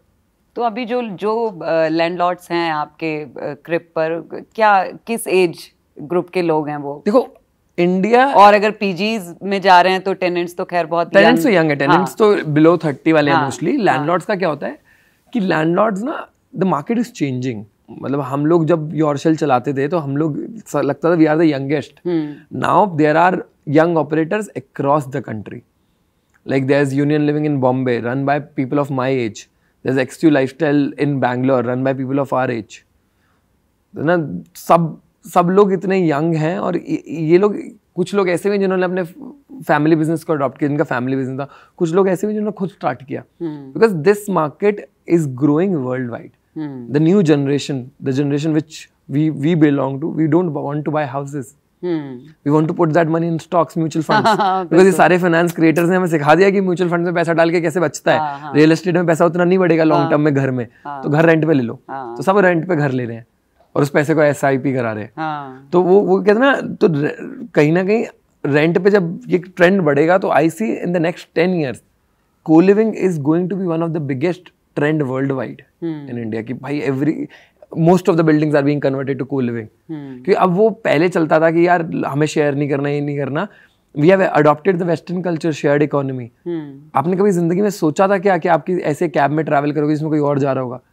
वो तो कोविड की वजह से बंद हो गया, उबर ओला ने, पर किया ना। क्या आपने कभी ऐसा सोचा था कि आप किसी से कपड़े रेंट पे लोगे, या आपने कभी सोचा था कि आप जूम कार जैसे कोई कंपनी आएगी जिससे आप कार एक दिन के लिए रेंट पे लोगे, या कोई बाइक मिलेगी जो आपको ऑफिस तक छोड़ देगी, जो बाइक पे छोड़ देगी? हालांकि मेरा वो बाइक वाला एक्सपीरियंस रहा नहीं है कभी। आपके पास पैसा थोड़ा ज्यादा है। नहीं पैसे की बात नहीं है, वो मुझे बड़ा अनकंफर्टेबल लगता है बाइक पे पीछे बैठ करके चले जाओ किसी के। मतलब मेरे को तो ऐसा लगता है कि जो मिल जाए वो सही है, पर ये shared economy culture is growing world wide. मतलब जो हमारा मेन पॉइंट ऑफ डिस्कशन था, एंड घर बीइंग वन थिंग जहाँ पर लोग, अब ये जो फ्लैट एंड फ्लैटमेट्स ग्रुप हैं, this is also co-living। कहते हैं co-living is a wider term for two people living together। बिल्कुल। सनी, आप ना IIT पास आउट हैं, ना आप IIM पास आउट हैं, और आप तो मेरी इंसल्ट कर रहे हैं। नहीं, मैं आपकी इंसल्ट नहीं कर रही हूँ, मैं आपकी तारीफ करने जा रही हूँ कि देखिए जो बड़े इंस्टीट्यूट से आने वाले लड़के लड़कियां होते हैं, और वो जब स्टार्टअप की दुनिया में आते हैं कोई आइडिया लेकर के, चाहे वो आइडिया कितना भी बड़ा हो कितना भी छोटा हो, है ना, लेकिन उनके लिए उनको फंडिंग मिलना बहुत आसान होता है। हाँ जी, क्योंकि लोग उनका एकेडमिक्स देख करके, उन्होंने कहाँ से पढ़ाई की है ये देख करके उनको फंड दे देते हैं, पैसा इन्वेस्ट कर देते हैं उनके आइडिया में। और बहुत सारे ऐसे स्टार्टअप रहे हैं जिसमें IIT IIM वालों भी फेल हो गए हैं, नहीं चला पाए स्टार्टअप को, लेकिन पैसा अच्छा उठाया उन्होंने शुरुआत में। तो आपके लिए कितना चैलेंजिंग रहा पैसा इन्वेस्टर लेकर के आना या पैसा उठाना, कितना चैलेंजिंग था? देखिए, हम लोग उस बैकग्राउंड से नहीं आते, और प्लस हम लोग तो मार्केट में भी ऐसे बैठते हैं विच इज प्रॉपटेक। इंडिया में there is no success around proptech, कि 110 यूनिकॉर्न्स में से एक यूनिकॉर्न नो ब्रोकर है बस। कहते ना, हमारी जिंदगी का मेजर पैसा कहाँ खर्च कर रहे हैं हम लोग? रेंट पे। हाँ, बहुत बड़ा अमाउंट जाता है, बहुत बड़ा अमाउंट है कि जो भी लोग रेंट पे रहते हैं उनकी सैलरी का बहुत बड़ा अमाउंट जा रहा है। पर 110 में से एक ही यूनिकॉर्न है इंडिया में प्रॉपटेक में। तो proptech as a market is very difficult to crack, because this is a very unorganized market run in cash, all of that। but ठीक है, देखो मुझे ऐसा लगता है अगर बहुत बड़ा चैलेंज नहीं लोगे तो पैसा भी नहीं कमाओगे यार। अगर कम ही पैसा कमाना था तो रिटेल शॉप खोल लेते, 2-3-4 लाख रुपए महीना ही कमाना था। अगर सोचा है कि बड़ी कंपनी बनाएंगे, कुछ चेंज करेंगे, तो वो तो चैलेंजेस रहेंगे। एंड अब तो फिर भी क्रिब में तो फिर भी पैसा उठाना is not very difficult, because coming from a second time founder where we have sold a company in a all cash deal in the similar market, तो लोगों को लगता है यार ठीक है बच्चे कुछ कर लेंगे। जब पहले बिना पैसे उठाए कंपनी चला ली, ऑर्शल के टाइम पे मुझे याद है धक्के खा के मर गए थे हम लोग, कोई पैसा देने के लिए रेडी नहीं था। हमने पूरा बिजनेस बूटस्ट्रैप बनाया, डेट पे बनाया, और हम लोगों की 3 साल में 20 करोड़ रुपए की टर्नओवर थी। अच्छा, सिर्फ बूटस्ट्रैप्ड और डेट पे लेके लोगों से लोन ले रखा था। 1% पे दे दो, 2% महीने पे दे दो, 2.5% महीने पे दे दो। तो कमिंग फ्रॉम दैट बैकग्राउंड, तो वो उसके बंद होने के पीछे क्या? हालांकि मेरा सवाल अभी भी इसमें अधूरा है। बंद नहीं किया, उसको हमने बेच दिया था स्टैंजा लिविंग को। अच्छा, तो we sold it and we made good money out of it.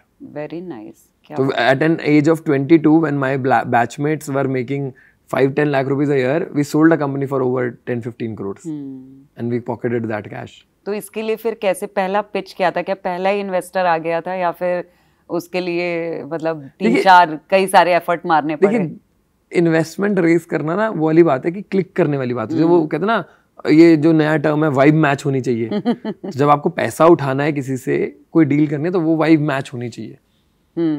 तो जब हमने क्रिब के लिए पैसा उठाना स्टार्ट किया था, तो शुरू में तो देखो, एक हर चीज का ना करने का एक प्रोसेस है कि जब आपने पहला पॉडकास्ट शूट किया होगा, कैमरा वहां रखा होगा, फिर आपको दूसरे में समझ आएगा यहाँ होगा, तीसरे में समझ आएगा नहीं यहाँ रख के बेस्ट होएगा। आप समझ रहे हो, हर चीज का एक करियर प्रोग्रेशन है। तो when you are raising funds also, you learn day by day. If you are a good founder, you improve day by day and you crack it. If you are not a good founder, you are not able to crack it. And ठीक है, IIT IIM के tax से पैसा मिलता है, पर ऐसा नहीं है सिर्फ IIT IIM के टैक्स से ही पैसा मिलता है। नहीं, मैं ऐसा बिल्कुल भी नहीं कह रही हूँ, क्योंकि मेरे लिए वो ज्यादा बड़ी बात होती है जिनके पास वो टैग नहीं होता है और वो फिर भी अच्छा कर रहे हैं, है ना? देखिए, क्योंकि देखिए ऐसा नहीं है कि आप IIT या IIM से हैं तो आप सचमुच बहुत महान हैं, है ना? लेकिन पैसा धंधे पे मिलता है। हाँ, पैसा धंधे पर मिलता है, लेकिन उनको कभी कभी उनका धंधा आइडिया इतना ब्रिलियंट भी नहीं होता है, लेकिन तो भी इजीली मिल जाता है। देखिए, हम लोग ना जितना मर्जी जलने IIT IIM वालों से कि भाई तुम्हें पैसा मिल जाता है, तुम्हें फंडिंग मिल जाती है, मतलब I am saying out clearly, कहते ना clearly स्टेटिंग it out loud that दुनिया जल रही है IIT IIM से कि उन्हें पैसा मिल रहा है। भाई, पर उन्होंने जो किया है वो तुम नहीं कर पाए ना। IIT में जब एडमिशन होना था तो थी ना उनके पास JEE रैंक, और जिस आदमी के पास JEE रैंक भी थी और उसके पास IIM अहमदाबाद निकालने के लिए CAT रैंक भी थी, I have taken GMAT exam, I have gone for coaching for, कहते हैं ना CAT, I know how difficult the CAT exam is, how difficult it is to crack IIM Ahmedabad. हम लोगों को एक्सेप्ट करने की जरूरत है कि जो एक IIT ने एक IIM वाले ने किया है, that is already that ranks them already in the top 1% of the country। कहते ना, जिसने IIT निकाला as an exam, I have friends in science, सुना है मैंने लोगों से IIT बॉम्बे, IIT दिल्ली निकालना कितना मुश्किल है, और उसके बाद फिर उन्होंने IIM अहमदाबाद भी निकाला है। तो आप समझो कि उसको कंप्यूटर साइंस स्किल्स भी है, उसको प्रॉब्लम सॉल्विंग एबिलिटी भी है, फिर उसने मैनेजमेंट भी जाके अच्छे कॉलेज से पढ़ी है, फिर उसने कहीं ना कहीं जॉब भी करी है कहीं अच्छी जगह पे। तो दे आर ऑल, कहते ना, anyway more suited to run a big business than any other person. ठीक है, ऐसा जरूरी, आई एम नॉट सेइंग ऐसा जरूरी है that you have to be an IIT IIM founder to be able to build a good business, but that definitely increase your chance. बिल्कुल नहीं, देखिए हम उस चीज़ को बिल्कुल नहीं नकार सकते हैं, क्योंकि वो जो बच्चे IIT और IIM पहुंचे हैं उन्होंने मेहनत की है ना? तो और उनकी वो मेहनत उनकी पर्सनैलिटी में दिखती है, उनकी बातचीत में भी दिखती है। और लेकिन इसका मतलब ये भी नहीं है कि सिर्फ IIT और IIM ही है, बाकी लोग भी अच्छा कर सकते हैं, है ना? अब अगर आप रितेश अग्रवाल का एग्जाम्पल लोगे, वो तो कॉलेज भी नहीं गए। हाँ हाँ, तो मतलब सबसे बड़े इंस्पिरेशन वही है पूरे real estate, hospitality, young entrepreneurs market के लिए। He has not even been to college. तो getting an IIT IIM degree doesn't guarantee you success, but it definitely improves your chances. हाँ, बिल्कुल। खैर, तो आपका जो पहला फंडिंग एक्सपीरियंस था सनी, जो आपकी जो मीटिंग्स हुई इन्वेस्टर से, क्योंकि ऐसा तो हुआ नहीं होगा कि पहली बार में ही फंडिंग मिल गई होगी, थोड़ा तो एफर्ट मारना पड़ा होगा ना, और सबको ही मारना पड़ता है। तो वो वाला जो एक्सपीरियंस था और जब पहली फंडिंग ली क्रिब के लिए, तो वो जर्नी क्या रही, जो फंडिंग उठाने वाली जर्नी? हम लोगों ने पहला पैसा रेज किया था क्रिब में जून जुलाई 2021 में। okay. और उस टाइम पे ना कोरोना चल रहा था, तो you like you didn't have to go to personal meetings. आपको ऑनलाइन ही मीटिंग्स लेनी थी लोगों से. And I was very new to the fund raise market. मतलब मेरे को तो पता ही नहीं था कि ये फंड रेज कैसे होगा, क्या होगा, किस लोग से. मतलब हम थोड़ी जानते हैं इतने बड़े बड़े लोगों को कि भाई हमसे बात करेंगे, हमारे बिजनेसेस में इंटरेस्ट लेंगे. So I knew this guy called Neeraj Tyagi, who is the founder of We Founder Circle now. उन्होंने बोला you have a good background and he known me for the last 5-7 years. तो you have a good background and you and Shefali and Archit will be able to raise money. मैंने कहा मुझे विश्वास नहीं, आपको कैसे लग रहा है we will be able to raise money? तो उन्होंने बोला कुछ नहीं, you just tell your story out, you tell your business plans out and people will invest. मैंने कहा how do I reach out to people? That's the biggest problem. उन्होंने मेरे को एक वो दिया, कहते ना गुरु मंत्र उस दिन, कि if you are reaching out to somebody on a platform where they have a lot of following, they will get a lot of messages also. अगर आप मुझे इंस्टाग्राम पे मैसेज करोगे तो मेरे 13,000 फॉलोअर्स है, मेरे पास दिन के 5 रैंडम मैसेज आते हैं. आप मुझे लिंक्डइन में मैसेज करोगे, मेरे पास 50,000 फॉलोअर है, मेरे पास दिन के 10 रैंडम मैसेज आते हैं. पर अगर आप मुझे ट्विटर पे मैसेज करोगे तो वहां तो मेरे 400 ही फॉलोअर हैं. हफ्ते का एक मैसेज आता है, I will obviously check it.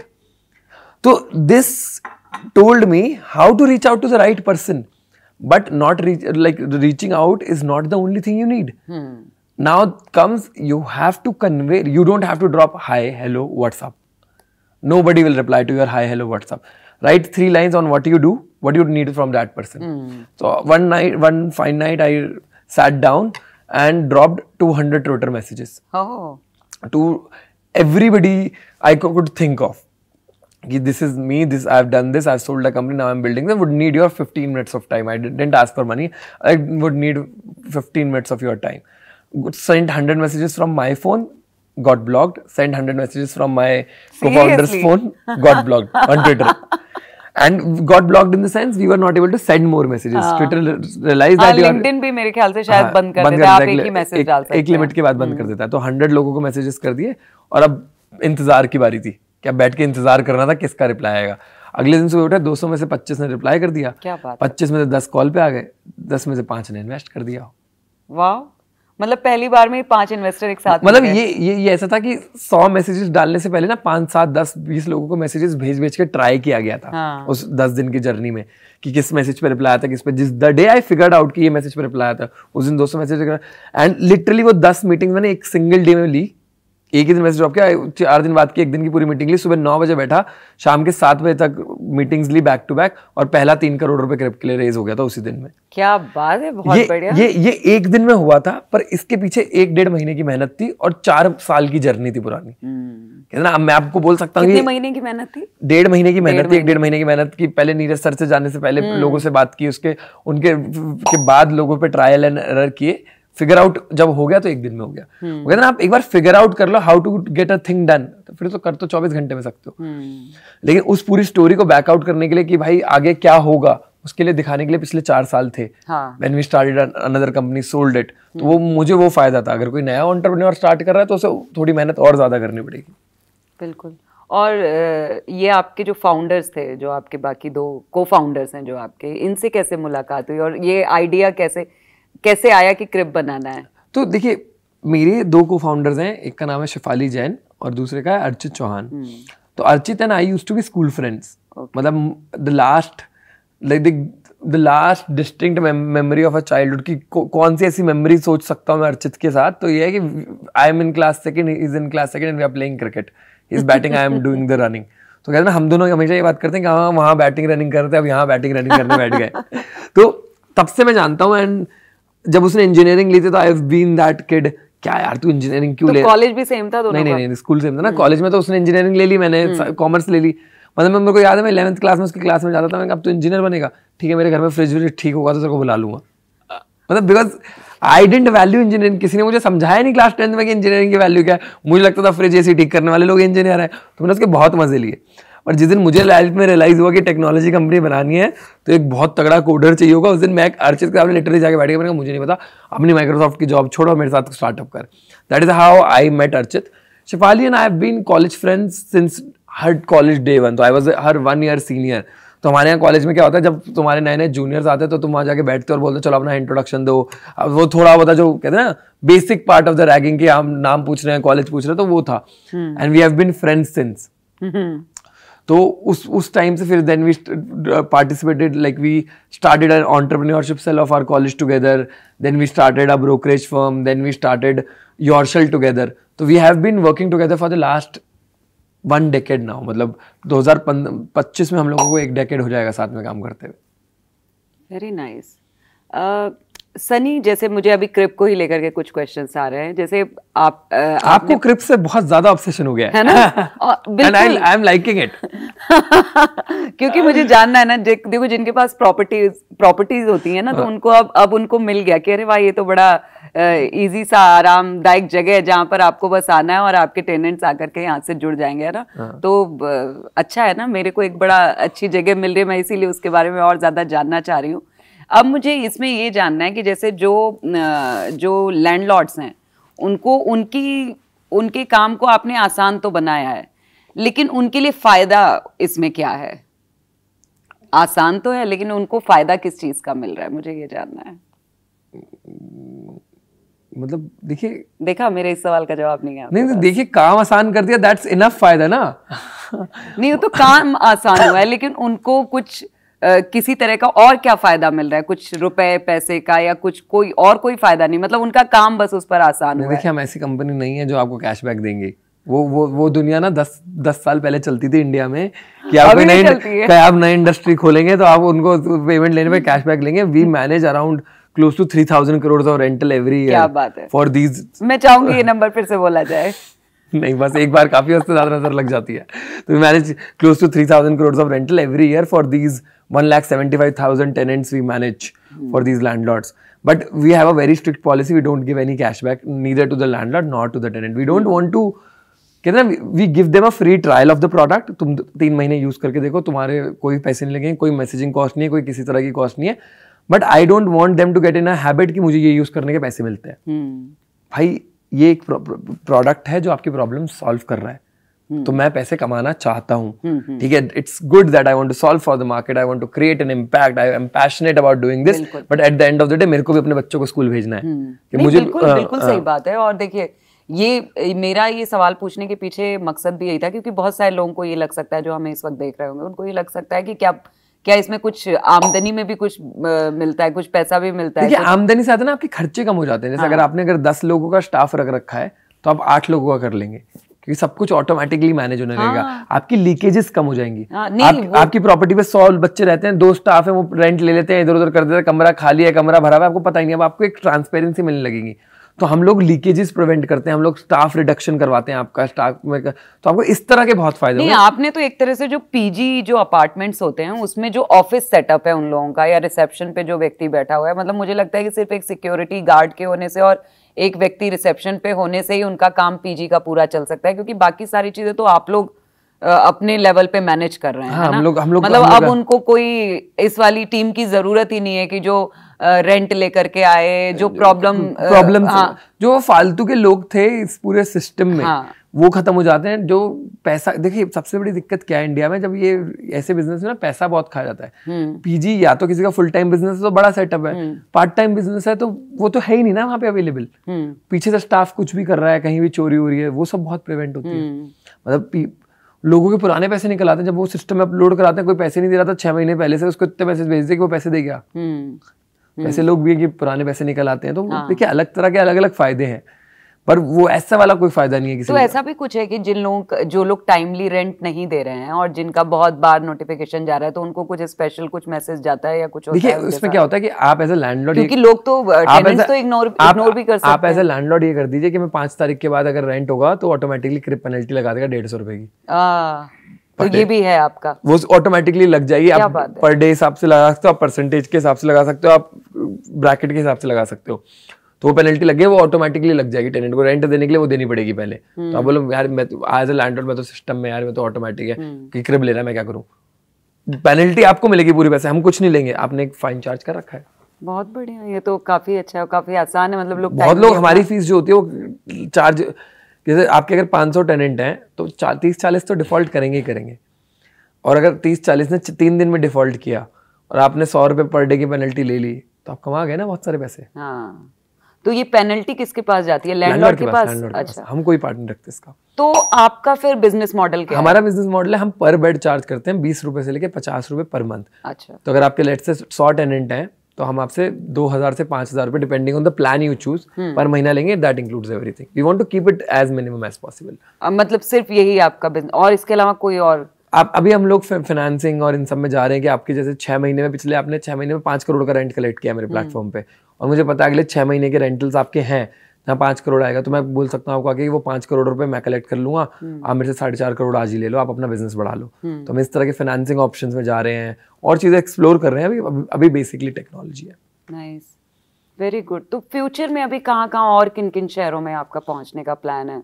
हम लोग इंडिया के जो टॉप 20 सिटीज हैं उनमें तो हम we want our physical distribution to be there in the next 1 year, and online way we right now also are present across the country. आप किसी भी पार्ट ऑफ द कंट्री से हो तो वी विल बी देयर। अभी तो हम we are looking at a global expansion in the next 3 to 6 months, whether we want to move to Dubai or move to Southeast Asia and all of that market. Very good. तो ये पूरा process क्या होता है? मतलब आपकी research कैसे होती है कि आप कैसे डिसाइड करते हो कि किस शहर में जाना है? देखिए बहुत सिंपल है, आप नंबर ऑफ पीजी ढूंढ लो किस शहर में इंडिया में ज्यादा है, और देख लो कि क्या मैं सेल्स वाले की सैलरी निकाल पाऊंगा अगर मैं उस शहर में बंदा डाल दूंगा तो इजीली लैंडलॉर्ड मतलब आपकी बातों से कन्विंस हो जाते हैं कि आप जो कर रहे हो उनके लिए। कहते ना वो वाली बात है कि आप कुछ नया बेचना है लोगों को, तो हम 2-3 महीने का फ्री ट्रायल भी देते हैं कि आप यूज करके देखो, अच्छा लगेगा तो पैसे दे देना, नहीं लगेगा तो बंद कर देना, मैं कौन सा कुछ मांग रहा हूँ आपसे।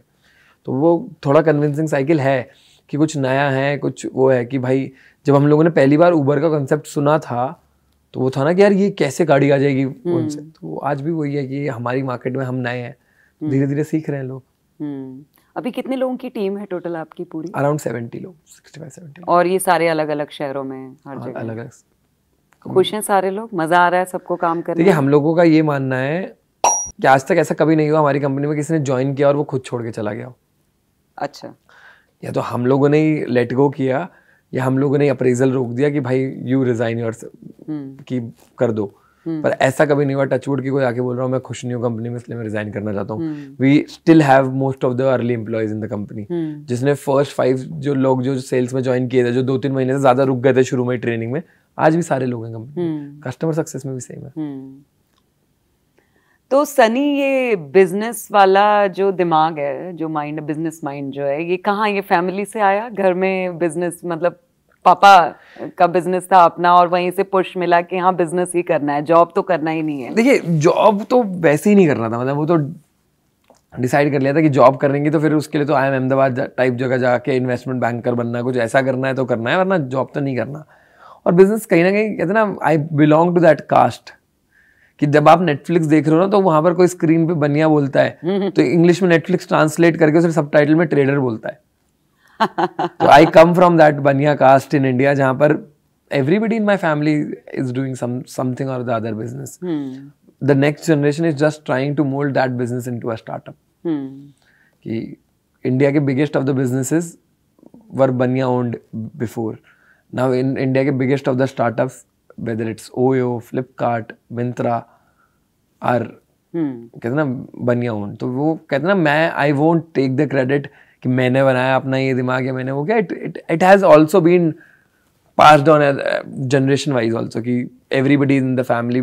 हम लोग यहाँ बचपन से टेबल कहते ना डाइनिंग टेबल पे टॉक हो जाता था कि कितना पैसा कमाते हैं, कितना क्या करते हैं। तो our families have grown in that way कि पैसे की बात करना अनकंफर्टेबल नहीं है। Like I have no a lot of friends जिनके यहाँ फैमिली में आज भी पैसे की बात नहीं करते।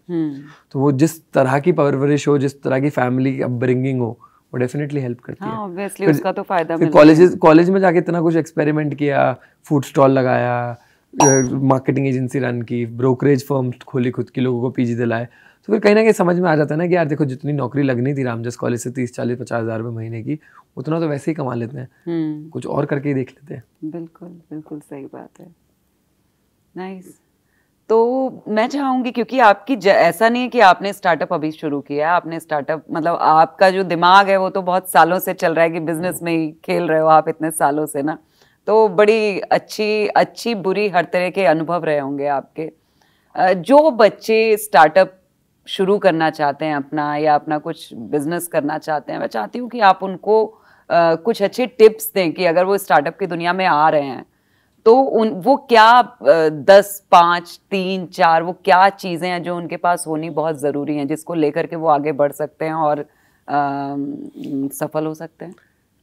देखिए, सफल हो सकते हैं नहीं हो सकते, वो तो अभी हम ही नहीं है सफल कहते हैं, वो तो इट्स अ वेरी नहीं, पर क्योंकि आपका अपना खुद का एक एक्सपीरियंस तो है ही ना, है ना? क्योंकि जैसे होता है कि पेरेंट्स, अगर हमारे पेरेंट्स हैं, उन्होंने अगर कोई मिस्टेक की है तो वो नहीं चाहेंगे कि वो हमें उस मिस्टेक को करने दें, तो वो हमें पहले से अलर्ट कर देंगे कि भाई बच्चे ये वाली मिस्टेक नहीं करना। दोस्ती यारी में बिजनेस मत शुरू करो। बिजनेस शुरू करो ये देख के कि तुम्हें क्या आता है, सामने वाले को क्या आता है। कि दोस्ती यारी में ना बहुत बार हम लोग गलतियां ये करते हैं, हम 4, 5, 10 दोस्त हैं, हमने मिलके बिजनेस शुरू कर लिया। अब आपको भी वही आता है, मुझे भी वही आता है। बचपन में इस बात पे लड़ रहे थे कि आपके 97 आए, मेरे 98 आ गए, एक टेस्ट में आप मेरे 97 आ गए, आपके 98 आ गए। तो अब इस बात पे लड़ेंगे, ये तू ज़्यादा अच्छा कर रहा है, मैं ज़्यादा अच्छा कर रहा हूँ। तो इससे बेटर ये है कि जो अगर तुम्हें इंग्लिश आती है तो कोई ऐसा दोस्त बनाओ जिसको मैथ्स आती हो। वैसे अगर तुम्हें सेल्स आती है तो कोई ऐसा बंदा पकड़ो जिसको ऑपरेशंस आते हो। अगर दोनों ही सेल्स करोगे तो कंपनी में ऑपरेशंस कौन रन करेगा? Find and don't do this alone. This is a very lonely journey. I was coming with a founder on a flight, मतलब we were both coming to Delhi, and अब उनकी company थोड़ा struggling mode में है, तो उनकी नई शादी हुई है, and he keeps traveling every week to some other state for sales और ये सब इन्वेस्टर्स वगैरह। मैंने बोला कैसा लग रहा है ये शादी के बाद ये सब? कि यार डिफिकल्ट है बहुत ज़्यादा, and it's a very very lonely journey. कह रहे मेरी तो अरेंज मैरिज है, my wife it understands it, but उस लेवल की अंडरस्टैंडिंग नहीं है, और वो कहीं नहीं होती। तो जो आदमी तुम्हारे साथ उस चीज़ में है ना 50% भागीदार और 30% भागीदार, वही समझ सकता है। तो और ये ऐसी चीज़ नहीं है जो आप एक दो साल के लिए सोच के करो कि आपने कल सोचा यार मैं न्यूज़ एंकर और ये सब छोड़ देती हूँ, मैं एंटरप्रेन्योर बन जाती हूँ। कोई आया था यहाँ पर, उसने बता दिया इतने करोड़ रुपए कमा लिए। ये लॉन्ग टर्म जर्नी है, एंड ये आपके लिए या मेरे लिए लॉन्ग टर्म नहीं, सबके लिए लॉन्ग टर्म है। किसी ने 6 महीने साल में पैसे नहीं कमाए, पहले 5 साल तो यही समझने में लग जाते हैं कि किस चीज़ में पैसा है। बिल्कुल। फिर उससे अगले 2-3 साल लगते हैं नाम जोड़ने में कि वो पैसा कमा सा हो। फिर वो एकदम से ही पैसा आता है जब आता है, और बहुत बार नहीं आता। 90% केसेस में 10 साल बाद भी पैसा नहीं आता। तो ये वो वाली बात है कि अगर आप कहते हैं ना, लोग कहते हैं यूपीएससी करना मुश्किल है, जो कहता है यूपीएससी करना मुश्किल है उसने स्टार्टअप करके नहीं देखा। इंडिया में हर साल 1000 यूपीएससी वाले लोग पास होते हैं, 500 पास होते हैं, जो भी एक नंबर है। इंडिया में यूनिकॉर्न पिछले 25 साल में 106 ही है, और अगले 25 साल में भी कहते हैं ना 50-100 ही बढ़ेंगे या 150 बढ़ जाएंगे। और it's a very very very difficult ride that way. उसके साथ और आपको ना अपने फैमिली डायनामिक्स देखने पड़ेंगे कि आपको पता है कि आपकी फैमिली में कोई ऐसा नहीं है जो ब्रेड अर्नर है, तो आपको देखना पड़ेगा कि आपको स्टार्टअप करना है या बिजनेस करना है या जॉब करनी है। देखिए, बिजनेस करना एक अलग चीज़ है, स्टार्टअप करना एक अलग चीज़ है। आप वो कहते हैं ना, ये मीम चलता है इंस्टाग्राम पे, आप 10 रुपये किलो आम लेके 12 रुपये किलो बेच रहे हो, दैट्स अ बिजनेस। अगर आप 10 रुपये किलो आम लेके उसका मैंगो शेक बना के 40 रुपये का बेच रहे हो, दैट्स अ स्टार्टअप। बस स्टार्टअप में क्या फर्क है कि मैंगो शेक लोगों ने पिया नहीं था, आप नया पीना सिखाओगे लोगों को, तो it's a very difficult thing to do. तो अगर लग रहा है लाइफ में पैसे की जरूरत पड़ेगी फैमिली को बहुत जल्दी, तो जॉब लो। डिसेंटली वेट कर सकते हो तो बिजनेस करो। ये स्टार्टअप जो कहते हैं ना, लोग डिफरेंशिएट नहीं कर पाते स्टार्टअप और बिजनेस में। Startup is some an early version of an enterprise. Yes, एक ऐसी कंपनी जो फ्यूचर में जाके बहुत बड़ी कंपनी बनेगी, वो आज स्टार्टअप होता है। आजकल लोग बोलते हैं मैंने मोमोज का ठेला लगा लिया, मैं स्टार्टअप हूँ। भाई, जब तक तुमने वाओ मोमोज की तरह अगले 5 साल में 500 स्टोर्स खोलने का नहीं सोचा ना, तुम स्टार्टअप नहीं हो, तुम एक बिजनेस हो। एंड बिजनेस की तरह तुम प्रॉफिटेबली रन कर सकते हो, क्योंकि स्टार्टअप मीन्स हाइपर ग्रोथ। बिल्कुल, वो तो है। और वो hyper growth comes at a cost. You can not maintain profitability while growing while maintaining this hyper growth। तो कहते ना, ये बहुत सारे फैक्टर्स हैं ऐसे, जैसे don't create a solution first and a problem later, create a problem first and a solution later, and make sure that it is monetisable. Problem बहुत अच्छी थी, सॉल्यूशन बहुत अच्छा था, मोनेटाइज नहीं हो पाया, कोई फायदा नहीं है। टाइम इनफ बढ़ाओ कि भाई मैंने जो बनाया बहुत बढ़िया है, पर लोग ही नहीं है लेने वाले। लोग क्या गलती करते हैं, मैं अपना आइडिया छुपा के रखूंगा, मैं अपना आइडिया छुपा के रखूंगा, मैं अपना आइडिया किसी को नहीं बताऊंगा। जो मैंने सबसे ज्यादा लोगों से सुना है ना, हर 21 साल के बच्चे को ऐसा लगता है उसके पास $1 बिलियन आइडिया है। There is nothing new under the sun. जो तुमने सोचा है ना, वो 5000 लोग ऑलरेडी सोच के बैठे हैं। बिल्कुल। और क्या करते हैं लोग, आपने आइडिया सोच लिया, अब मैं चुपचाप काम करूंगा उसके ऊपर, मैं किसी को नहीं बताऊंगा, 1 साल तक बैठ के बनाऊंगा। मैंने किसी से फीडबैक तो कभी लिया ही नहीं, क्योंकि मेरे को छुपा के रखना था आइडिया। 1 साल की मेहनत लगा ली, 2 साल की मेहनत लगा ली, जब लॉन्च किया तब किसी को चाहिए ही नहीं था वो। और किसी को चाहिए ही नहीं था, और क्या पता सेम आइडिया 3-4 आइडिया आ गया हो तब तक। हाँ, और देखो जिसको आइडिया चुराना है वो बाद में भी चुरा लेगा। हाँ। और आइडियाज, स्टार्टअप्स, बिजनेसेस आइडियाज पे नहीं बनते, एग्जीक्यूशन पे बनते हैं। पॉडकास्ट इंडिया में 500 लोग कर रहे हैं, क्या इतनी मेहनत लगा के कोई अपना संडे लगा के 10 लोग खड़े करके 5 कैमरा लगा के थोड़ी कर रहे हैं। It is not about idea, it is about execution. And it is about execution कि आपके पहले 10 एपिसोड पे भी अगर 5 ही व्यूअर्स हैं, क्या आप अगले 100 शूट करने की हिम्मत रखते हो? हाँ बिल्कुल रखते हैं। because that's how this journey is. The day it comes, the day inflection point comes, you don't know कब आएगा। बिल्कुल। लेकिन मुझे लगता है कि क्रिब में मेरे पास अभी तक वो इन्फ्लेक्शन पॉइंट नहीं आया कि यार कि हम कुछ बहुत बढ़िया मचा दिया हमने। वो जो कहते हैं ना, अभी हम ऐसे ऐसे ऐसे ऐसे चल रहे हैं, लोगों को लगता है कि लोग ये देखते हैं कि बढ़ रहा है, मुझे तो वो चाहिए ना, चाहे वो 3 साल बाद आए, चाहे 5 साल बाद आए, 7 साल बाद आए। उतना पेशेंस है इंतजार करने का, उतना पेशेंस है इंतजार करने का। नहीं है, नहीं मेरे पास तो है। हाँ। मैं तो कहते ना, मैं तो सोच के बैठा हूँ कि मैं तो अगले, I am not building this company for 2 years 5 years, I am building this company to give it to my son और माई डॉटर। कि 20 साल 30 साल बाद जब मैं सोचूं रिटायरमेंट का, इन्वेस्टर बनने का लाइफ में, तो मेरी फैमिली में मैं किसी को कंपनी, तो मेरा और शिफाली और अर्चित का तो पर्सपेक्टिव ही है to build Crib. There will be a lot of pivots, there will be a lot of things we will do in this company, but perspective इससे बिल्ड कर रहे हैं कि बेचने के लिए नहीं बना रहे, टाइम पास के लिए नहीं बना रहे, शौक के लिए नहीं बना रहे, कुछ अच्छा मीनिंगफुल करने के लिए बना रहे। एंड पता है लोगों के साथ क्या भी दिक्कत है, जब 2 लोग काम करना चालू करते हैं ना, तो सोच बहुत मैच करनी चाहिए।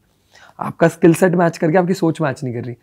आपको बनानी है महीने के 50,000 रुपए कमाने के लिए, उनको बनानी है महीने के 5 लाख रुपए कमाने के लिए, सोच ही मैच नहीं कर रही ना। आप अपने हिसाब से सोचोगे, वो अपने हिसाब से सोचेंगे, और फिर दोनों आप लड़ोगे बैठ के, 4 बार लड़ोगे, फिर आप एक दिन आप नहीं आओगे काम पे, एक दिन वो नहीं आएगा, खत्म हो गया स्टार्टअप।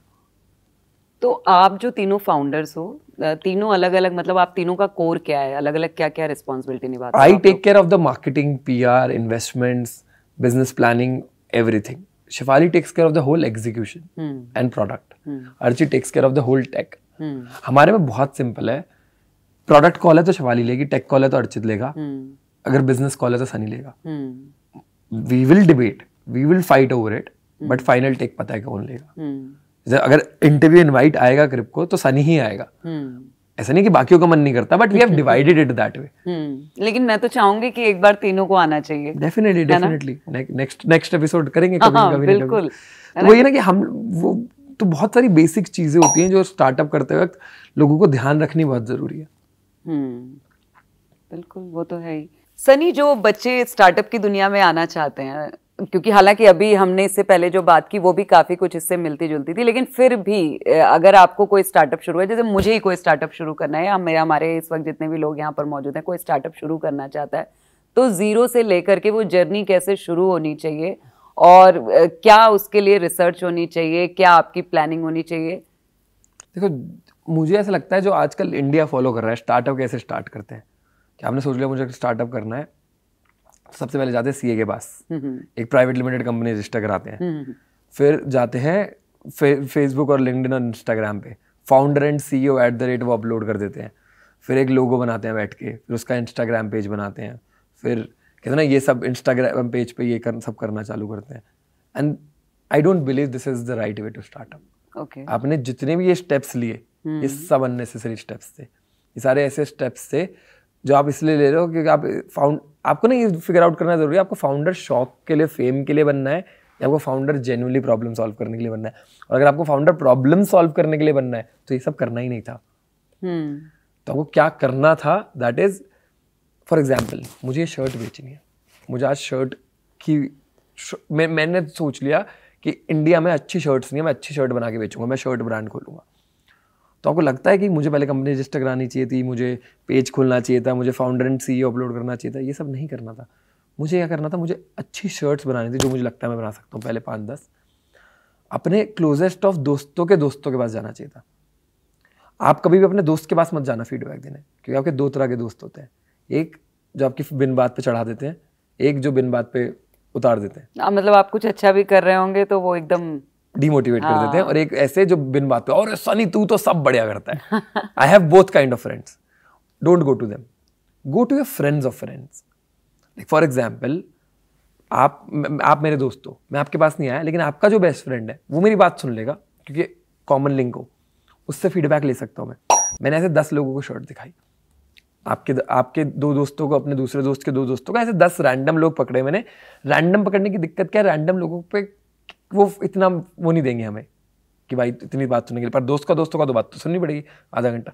उन 10 लोगों को बना लो अपना सब्जेक्ट, उन्हें दिखाओ शर्ट्स, क्या तुम्हें अच्छी लग रही हैं? वो कुछ को अच्छी लगेंगी, कुछ को अच्छी नहीं लगेंगी। क्या अच्छी नहीं लगा इसमें? जैसे मान लो आपने प्रिंटेड शर्ट दी थी, ये अच्छी नहीं लगी, आपने कहा रुको, अब आप प्लेन ले, क्या ये अच्छी लगी? अच्छी लगी। अब ये 10 में तक मेजॉरिटी को अच्छी लग गई, आप कितने की ले लोगे ये शर्ट? मान लो आपने डिसाइड किया ये 750 रुपये की मैं बेचना चाहता हूँ, आप 750 रुपये की ले, सबने बोल दिया 750 की, हम आज पैसे दूंगा तो अगर शर्ट दे रहा हो तो आज ले लेंगे। वो हवाबाजी वाली बात ही नहीं, हाँ तू बना हम ले लेंगे। क्या आज पैसे दे के लेना चाहेगा ये शर्ट? इतनी अच्छी लगी तुझे ये ना? फिर come back to your drawing board, आपको कितने की पड़ी थी ये शर्ट? क्या आपको लगता है लॉन्ग टर्म में चलो 750 को हम 850, 900, 1000 कर सकते हैं ब्रांडिंग के उस पर, कि हमारा ब्रांड इतना बड़ा हो गया, पर क्या इनफ डिसेंट मार्जिन है? पता चला शर्ट 450 की बन रही है, 200-300 रुपये कस्टमर एक्वायर करने में बनेंगे और शर्ट बिक 750 की है, तो बिजनेस में तो मार्जिन कभी नहीं आएगा ना। बिल्कुल। अगर शर्ट 500 की बन रही है, कस्टमर 200 का एक्वायर हो रहा है, अभी कोई 900 में लेने के लिए रेडी है, तो पता है कल 1200 में भी कोई ले लेगा। कि अभी 200-300 बच रहे हो। अब आपको पता है कि आपका एक ऐसा प्रोडक्ट फिगर आउट हो गया, 10 लोगों से एक प्राइस फिगर आउट हो गया जो लोग लेना चाहते हैं। Go to 20 more people, see if that is working out. If there are 3-4 groups of 10, 20 people each, you can decide the number of people, they're liking it, then it's the time to start a brand. कि आपने अब Facebook, अभी भी company register नहीं करोगे आप, क्योंकि private limited company register करना इंडिया में एक हाथी पालने के बराबर है। खरीद तो लोगे एक बारी में पैसे देके, पर जो उसको मेंटेन करना होगा वो बहुत मुश्किल है। तो आप कुछ नहीं, आप अपने बैंक अकाउंट से काम करोगे, पहली 100-150 ट्रांजेक्शन, कोई कुछ नहीं कहता। इंडिया में रूल्स हैं, पर अगर आप टैक्सेस दे रहे हो तो किसी को कोई फर्क नहीं पड़ता, आप अपने नाम पे भी बिजनेस कर लोगे। आपने 100 शर्ट्स बनवाई, अब उन्हें बेच के देखो, एक ब्रांड नेम बना लिया, लोगो उस पर डाल दिया, अब आप बेचने चलो। क्या लोगों ने ली? अगर लोगों ने ली तो क्या आप अगली 500 बना सकते हो? क्या अगली 1000 बना सकते हो? ये बिजनेस कितना बड़ा हो सकता है, अब ये देखने की बारी है। जब ये सब फिगर आउट हो जाएगा, then you will start a company, then you will start how to build पूरा। वो जो ये प्रोसेस उल्टा करते हैं ना लोग, कि पहले कंपनी, उसके बाद ये पैसा रेस करूंगा, ये करूंगा, वो करूंगा। भाई पैसा क्यों चाहिए? पहले 5-10 सैंपल बनाने के लिए किसी भी प्रोडक्ट के किसी को पैसे की जरूरत नहीं थी। और हम लोगों को लगता है कि ये इन्वेस्टर्स का पैसा लेके लोग जला रहे हैं, ये जला रहे हैं। कोई इन्वेस्टर बेवकूफ़ नहीं है। अगर आप 750 की शर्ट बना के 750 की बेच रहे हो तो कोई इन्वेस्टर पैसा नहीं देगा। 750 की बना के 1500 की बेच रहे हो, लेकिन अभी मैनेजमेंट में, फैक्ट्री सेटअप की वजह से आपको लॉस है कंपनी में, तो इन्वेस्टर पैसा देगा, क्योंकि उसे पता है स्केल पे ये सारे खर्चे लिमिटेड रहेंगे, पर हर शर्ट में आपको 750 रुपये बचेंगे। तो ये बहुत जरूरी है कि इसको बोलते हैं gross margin, every piece you sell should be unit positive. कि हर यूनिट का जो नेट है वो पॉजिटिव होना चाहिए। जिस दिन यूनिट का नेगेटिव होने लग गया उस दिन खत्म हुआ, या स्केल पे पॉजिटिव हो जाना चाहिए धीरे धीरे। तो ये सारे चैलेंजेस हैं जो आपको पहले सॉल्व करने हैं, एंड देन डिसाइड करने want to become an entrepreneur. ये तो बात हो गई कि स्टार्टअप कैसे शुरू करें, और उसमें भी किस तरह के चैलेंजेस हैं। लेकिन क्योंकि आप जिस इंडस्ट्री में हैं, प्रॉप टेक, अब क्योंकि इस पर तो बहुत सारे लोग काम ही नहीं करते हैं, घुसना ही नहीं चाहते हैं, जैसा कि आपने खुद भी कहा, तो इसके चैलेंजेस क्या हैं? यार देखिए, इंडिया में ना property market is very edge वाला सीन है उसमें। जैसे आप 20-22 साल के एंटरप्रेन्योर को प्रॉपर्टी से रिलेटेड काम करते हुए नहीं देखोगे। 25 साल के सब शैम्पू तेल कंघी बेच के खुश हैं, D2C ब्रांड्स बना के। Not to offend anybody, but आप समझ रहे हो, वो ईजियर वे रूट है। प्रॉपर्टी के लिए आपको एक्सपीरियंस चाहिए। अब जब प्रॉपर्टी बिजनेस में बंदे को एक्सपीरियंस हो जाता है 20-25 साल का, तो वो इस एज में पहुंच जाता है कि टेक्नोलॉजी समझ में आनी बंद हो जाती है। तो प्रॉप और tech are two words which is very difficult to write together. इसीलिए इंडिया में प्रॉपटेक स्टार्टअप्स कम है। But as the new generation is adopting the properties and other things from the previous generation, अभी India is the most young country around the world. India के पास maximum population है young, जो अगले 5 साल में अपने पेरेंट्स का बिजनेस अडॉप्ट करेंगी, प्रॉपर्टीज अडॉप्ट करेंगी। हमारे पापा लोगों के पास ब्रोकर था। आप अपने पापा के पास जाके बोलोगे मुझे प्रॉपर्टी लेनी है आपके एरिया में, उनके पास 2 ब्रोकर होंगे जिनसे वो काम करेंगे। मेरे पापा सोचोगे उनके पास 2 ब्रोकर होंगे। This is how proptech used to work till date. Tech क्या बोलेंगे, property market used to work. Builder भी एक फिक्स्ड है, इससे बनवाएंगे प्रॉपर्टी, सब कुछ। क्या उस ब्रोकर का बेटा ब्रोकर बनेगा? नहीं बनेगा। तो जो मेरे पापा का ब्रोकर था उसका बेटा ब्रोकर नहीं बनना चाहता, और मेरे पापा का जो ब्रोकर था उसका तो टाइम आने वाला है। तो फिर मुझे, जब मैं पापा से प्रॉपर्टी अडॉप्ट करूंगा तो मुझे कौन बना के देगा या मुझे कौन बेच के देगा? मैं तो क्लूलेस हूँ, मैं तो जाके बैंगलोर बैठ गया। अब मुझे थोड़ी पता है दिलशाद गार्डन में प्रॉपर्टी के रेट्स कैसे चेंज हुए, क्या हुआ। मुझे तो कोई कंपनी चाहिए ना फ्यूचर में जिस पे मैं भरोसा कर सकूं, हाँ ये बोल रही है तो सही बोल रही है कि इतने की प्रॉपर्टी बिक जाएगी, मेरी प्रॉपर्टी बेच भी दे, मेरी प्रॉपर्टी रेंट भी कर दे, मुझे नई प्रॉपर्टी दिला भी दे।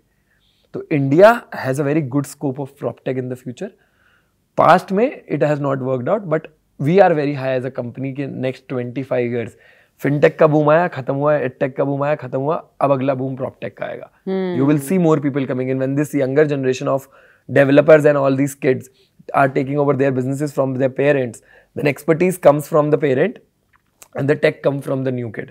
तो ये लोग भी बहुत सारे प्रॉपर्टेक बिजनेसेस स्टार्ट करेंगे। बिल्कुल।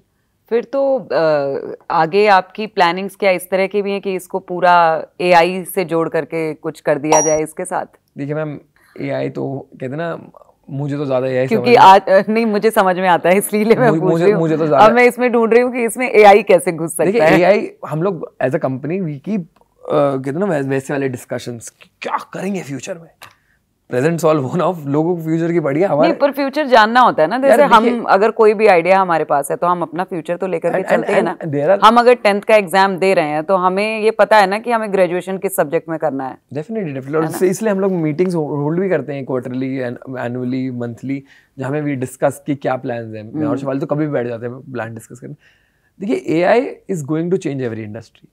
मैं आपको बताता हूँ, I was a very good salesman when I used to sell PGs, because मैंने ना एक फिगर आउट कर लिया था तरीका कि बंदा पंजाब से आएगा ना तो उसे खुला रूम चाहिए होगा, उसे बालकनी चाहिए होगी, वो खाने की बात ज्यादा करेगा। अगर बंदा अगर बंदा फॉर एग्जाम्पल किसी ऐसे शहर से आएगा जहाँ पे रूम्स छोटे होते हैं घर पे ऑलरेडी, तो उसे रूम छोटे चाहिए होंगे।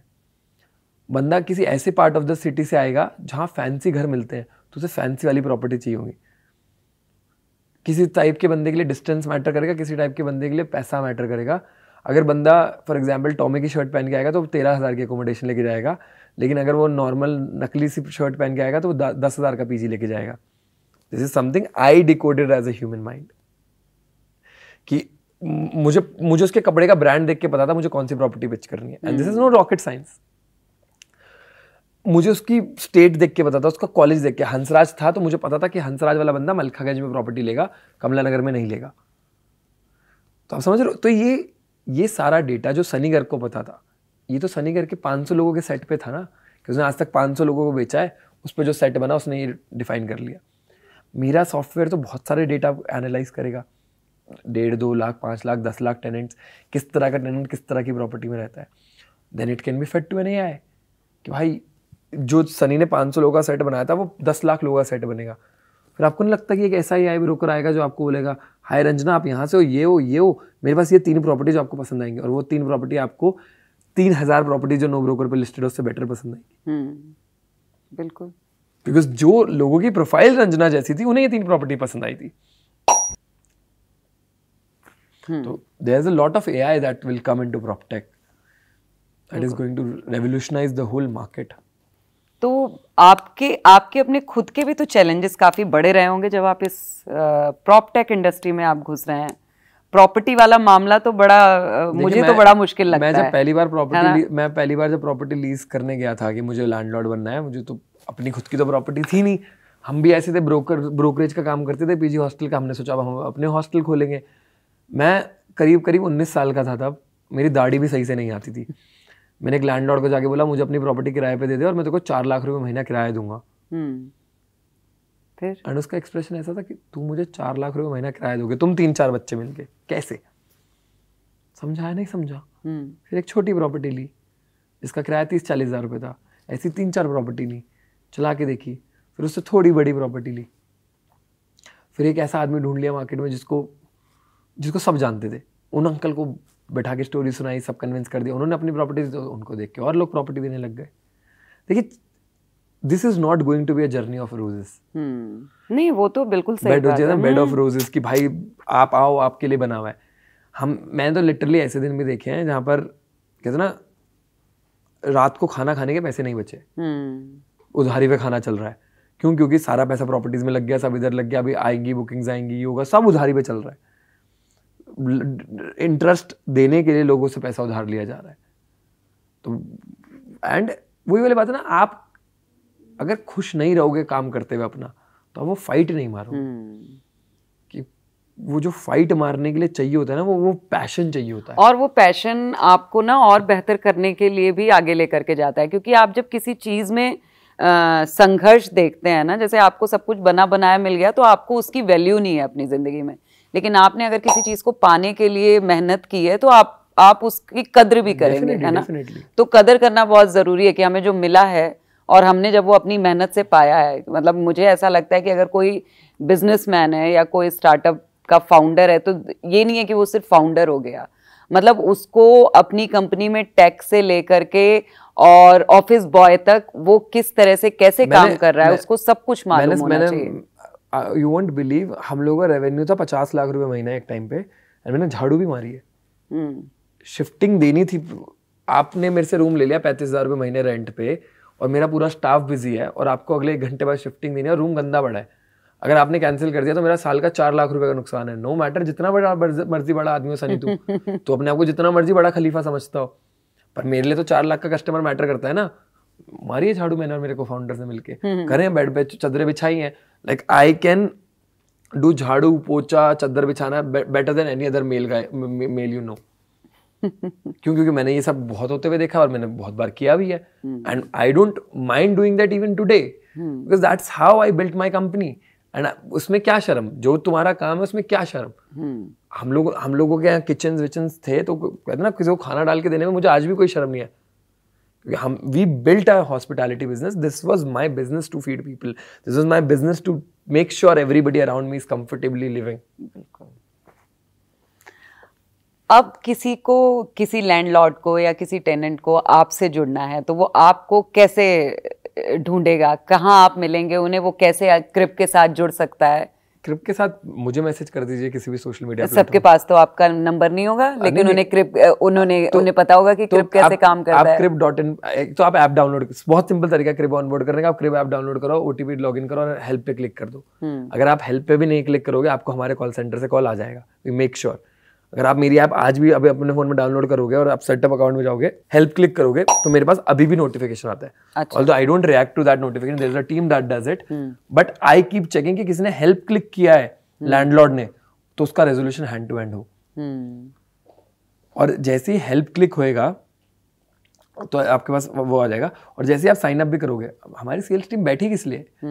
अगर आप मेरी ऐप डाउनलोड करके खुद आ रहे हो तो आप का इंटेंट बहुत हाई है एज अ कस्टमर। बिल्कुल। और अगर आपको उतना भी मेहनत नहीं करनी तो मेरी वेबसाइट पे जाओ, एक 1800 वाला टोल फ्री नंबर है, उस पर कॉल करो। वो बोलेगा किस लिए कॉल किया, आप क्लिक करोगे सीधा सेल्स में कॉल मिल जाएगी। वो बंदा कल, और आप अगर one of the top 8-9 cities हो जहाँ पे फिजिकली प्रेजेंट है, कल ही आ जाएगा आपके पास। हाँ, अगर आपके 2 फ्लैट होंगे तो कल नहीं आएगा, 100-150-200 बेड्स होंगे तो कल ही आ जाएगा ऑनबोर्ड कर। सनी, कभी ऐसा नहीं लगा कि गलत काम चुन लिया अपने लिए, कुछ और भी करना चाहिए था? ये ना वो वाला डिलेमा है मैम। हर तीसरे दिन रात को ऐसा बैठ के लगता है कि ये क्या कर लिया। हाँ, ये क्या कर लिया, कितना ये क्यों कर लिया आपने मतलब साथ। no matter how confident you sound in public, how confident you sound as a founder, and any founder you, like I know a lot of founders and we keep discussing it कि news 18 पे जाएंगे तो बोलेंगे passion है, ये है, वो है, पर जब इंटरनली बैठ के बात करते हैं तो हर तीसरे दिन ऐसा लगता है यार कहीं फंस तो नहीं गया, यार मैं कुछ गलत तो नहीं कर रहा मैं। कहते ना, और it is human to be afraid यार। हम लोगों को भगवान ने दिया है डर जिस पे हम काम करते हैं। अगर किसी इंसान में डर खत्म हो जाए तो वो क्या करेगा। अच्छा, जब ऐसी कोई सिचुएशन आती है जब लगता है कि क्या पता नहीं कर पाएंगे, कौन सी चीज सबसे ज्यादा पुश करती है, मोटिवेट करती है कि नहीं रुकना नहीं है, चलना है यार, निकाल लेंगे, कर लेंगे, इतना प्रॉब्लम नहीं आएगा। जीरो से शुरू किया था। हाँ, ऐसा तो कुछ नहीं है कि घर वालों से करोड़ों रुपए लिए थे उससे शुरू किया था। ठीक है, कभी बार लगता है इन्वेस्टर का बहुत पैसा लगा हुआ है ये, पर if you are working with right people, like if you are working with the right investors and you have a good intent to do the business, you are not doing any fraud, you are giving your best, everybody is very supportive in this ecosystem. Anybody who has put in money in a startup knows 99 will fail. If you are even trying to be that one, they are okay. You give your best shot. And ये ना ऐसी चीज है कि जितना मर्जी डरते रहो यार, मतलब और ये ना बहुत वाली फीलिंग्स होती हैं कि आप आज बहुत डर के सो गए कि भाई मैं क्या कर रहा हूँ क्या नहीं कर रहा हूँ, 2 दिन बाद आप ऐसे हो गए मेरे से ज़्यादा स्मार्ट कोई है ही नहीं। And this is a life of a founder. ये कहते हैं ना मूड स्विंग्स होते हैं, और मुझे कल ही हो रहा था कि मैं ये क्या कर रहा हूँ जिंदगी में। कल ही I was coming back from a meeting very far away and the meeting didn't go very well and I was like ये क्या कर रहा हूँ मैं जिंदगी में। और आज देखो आके क्रिब कर रहा हूँ पूरे टाइम। तो the mood changed in the 24 hours and it's completely normal. And it is completely normal to be afraid even if you are not an entrepreneur. मतलब मैं ये बोलता हूँ, देखो दुनिया दिखावे की बहुत बढ़िया है। जाके आप मेरे बारे में गूगल करोगे, इस इन्वेस्टर से पैसा लिया हुआ है, उस इन्वेस्टर से पैसा लिया हुआ है, ये है वो है, सोशल मीडिया पे गाड़ी की फोटो डाली गई, ये क्या हुआ है वो क्या हुआ है, अपना घर ले लिया, सब ऐसे ही है। पर अंदर तो एक सबके लड़ाई चल रही है, एक तूफान सबके अंदर चल रहा है। ये वो है ना, हम बचपन में मारियो खेलते थे ना। पहले एक लेवल मुश्किल लग रहा है, 4 दिन तक वो लेवल खेलते रहे, फिर अगला लेवल पहुंच गए। क्या हमने सोचा कि वो 4 दिन मुश्किल था? नहीं, अब तो लेवल 2 क्लियर करना है ना। जैसे लेवल 3 पे पहुंच गए, अब लेवल 3 क्लियर करना है। आप लेवल 3 पे अटके हो, मैं लेवल 4 पे अटका हूँ। आपकी अपनी प्रॉब्लम है, मेरी अपनी प्रॉब्लम है। आप मुझे देखोगे और यार वो तो लेवल 4 पे पहुंच गया, भाई मैं भी तो अटका हूँ। मैं लेवल 5 वाले को देख के वो बोल रहा हूँ यार वो लेवल 4 क्लियर कर गया, वो लेवल 5 पे पहुंच गया। फिर ऐसे दोस्त आते हैं जो बोलते हैं मैंने तो 4 बार गेम खत्म करके बंद कर दी। अब वो कोई और गेम में घुसा हुआ है। सबकी अपनी जर्नी है। There is nothing to be jealous of, there is nothing to be envious of. You don't know what is going inside a person. Like आजकल अभी उस दिन ये बात चल रही थी, we were talking about the session ना, I recently delivered at a VIT Vellore। तो एक स्पीकर से एक बच्चे ने पूछा कि मुझे सोशल मीडिया देख के ऐसा लगता है कि I am not good enough, तो मैं क्या करूं? उस स्पीकर ने बोला तू मर जा। सीरियसली? हाँ, तू मर जा। एंड उसकी एक्सप्लेनेशन वाज कि ये तो हमेशा ही लगेगा। You have to accept 2 things, जो वो दिखा रहा है वो सच नहीं है, और जो तुझे लग रहा है वो भी सच नहीं है। तुझे लग रहा है तू यहाँ पर है, वो वहां पर है, वो यहाँ पर है, तू यहाँ पर है, फर्क है दोनों में, पर you can always be better. तो सोशल मीडिया तो इज अ कंप्लीट लाई। हाँ, वो तो है ही, बिल्कुल। मतलब मैंने ऐसे लोग भी देखे हैं जो मेरे से बोलेंगे बार आईफोन दियो, 15 Pro Max फोटो खींच के डालेंगे, bought my new 15 Pro Max और photo. Seriously? There are people like this. और उस फोटो को देख के 10 लोग जल जाएंगे, भाई ये क्या जिंदगी में बढ़िया कर रहा है, इसने फोटो डाल दी। हाँ, नहीं पता उसका तो था ही नहीं वो। तो बिफोर यू गेट जेलस और and I know, so the problem is when you are not hanging around in this circle, you think oh my god what is happening. हाँ, वो तो है। When you start hanging around in this circle, you realise ये तो एक south Bombay society बनी हुई है। और क्या नहीं, जब मैं बैंगलोर से दिल्ली आई यहाँ नोएडा, तो लोगों के लिए स्टार्टअप मतलब एक ऐसी चीज़ है कि वाह स्टार्टअप, अरे वाह अपना बिजनेस, पैसा ही पैसा, पार्टी ही पार्टी, मौज ही मौज, यंग लड़के लड़कियां हैं, खूब एंजॉय कर रहे हैं लाइफ, खूब पैसा कमा रहे हैं। नहीं नहीं नहीं, आप बैंगलोर में जाकर के देखिए कि वो दिख रहे हैं आपको सोशल मीडिया या फोन पे या अपनी बातचीत में या कहीं भी, दिल्ली, नोएडा, गुड़गांव, कहीं भी जहां भी स्टार्टअप वाली जो आबादी है, क्योंकि एक्चुअली बैंगलोर इस चीज से ज्यादा फेमस हो गया है कि स्टार्टअप हब है ना। तो अब लोगों को लगता है कि स्टार्टअप वाली दुनिया सिर्फ पार्टीज कर रही है, एंजॉय कर रही है। नहीं नहीं नहीं, वो भी बहुत स्ट्रगल कर रही है। बहुत अकेलापन है बैंगलोर में। मतलब आप किसी भी बैंगलोर वाले बंदे से पूछोगे, आपकी तो फैमिली रहती थी, किसी ऐसे जिसकी फैमिली नहीं रहती, how lonely are you? People don't have anybody around there. Because हम जहाँ बड़े हुए, हमारे पास तब से दोस्त थे जब हम कोई नहीं थे और वो कोई नहीं थे। मतलब जब हम एक दूसरे का टिफिन बॉक्स चुरा के खाते थे, हमें नहीं पता था ना कौन सनी बनेगा, कौन रंजना बनेगा, कहते हैं कौन फ्यूचर में जाके क्या करें। हमने दोस्ती क्यों की? क्योंकि तेरे टिफिन में मम्मी खाना अच्छा देती थी, and that is how we became friends. तो we are always there for each other when we are in our home towns. But when you move to a city like Bangalore, वहाँ पे मेरा दोस्त कोई क्यों बनेगा? वो सनी ने 4 करोड़ फंडिंग रेज करी थी, इसको जानता ही, मेरे से इंट्रोडक्शन दे देगा। तो जिस आदमी ने मेरे से दोस्ती इसलिए की थी, कि आपको लगता है वो किसी दिन आके खड़ा होगा जिस दिन सनी को जरूरत होगी? नहीं होगा। वो तो है। उसको भी पता है वो मतलब का दोस्त है, मुझे भी पता है मेरे को मतलब का दोस्त है, मैंने भी किसी मतलब से दोस्ती की हुई। तो बैंगलोर लगता बहुत फैंसी ऑन द आउटर है, मतलब भाई बैंगलोर, पर वहां जाके देखो ना सब अकेले हैं। जब यहाँ पे लोग हरियाणा, राजस्थान, यूपी ऐसी जगह अपने होम टाउन्स में रहते हैं, कम से कम अपने आसपास 4 लोग तो ऐसे हैं जो बचपन से दिख रहे हैं, जो आके सुख दुख में खड़े हो जाएंगे तुम्हारे लिए। बिल्कुल, मतलब मुझे लगता है कि आप जिस भी शहर से आप जुड़े हुए हैं, आप जहाँ बड़े हुए हैं, जहाँ आपका बचपन गुजरा है, या आपके नाना नानी, दादा दादी जिन शहरों से हैं, असल शहर आपका वही है। आप किसी भी नए शहर में जाएं, चाहे वो कितना भी, जैसे कोई बैंगलोर का अगर है या कोई केरला से अगर है, तो वो भी जब दिल्ली, नोएडा, गुड़गांव आएगा तो उसके लिए भी सेम प्रॉब्लम वो फेस करेगा, है ना।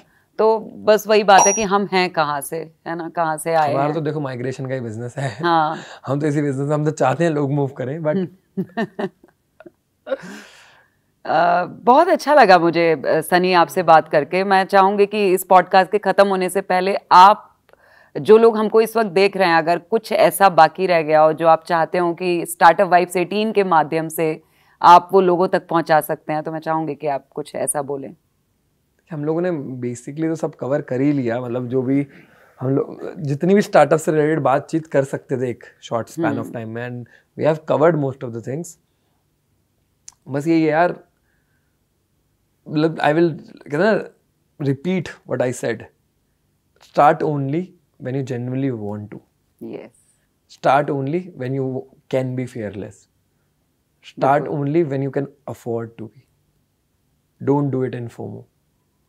Don't do it because your neighbor did it or the Sharma ji ka laundra did it.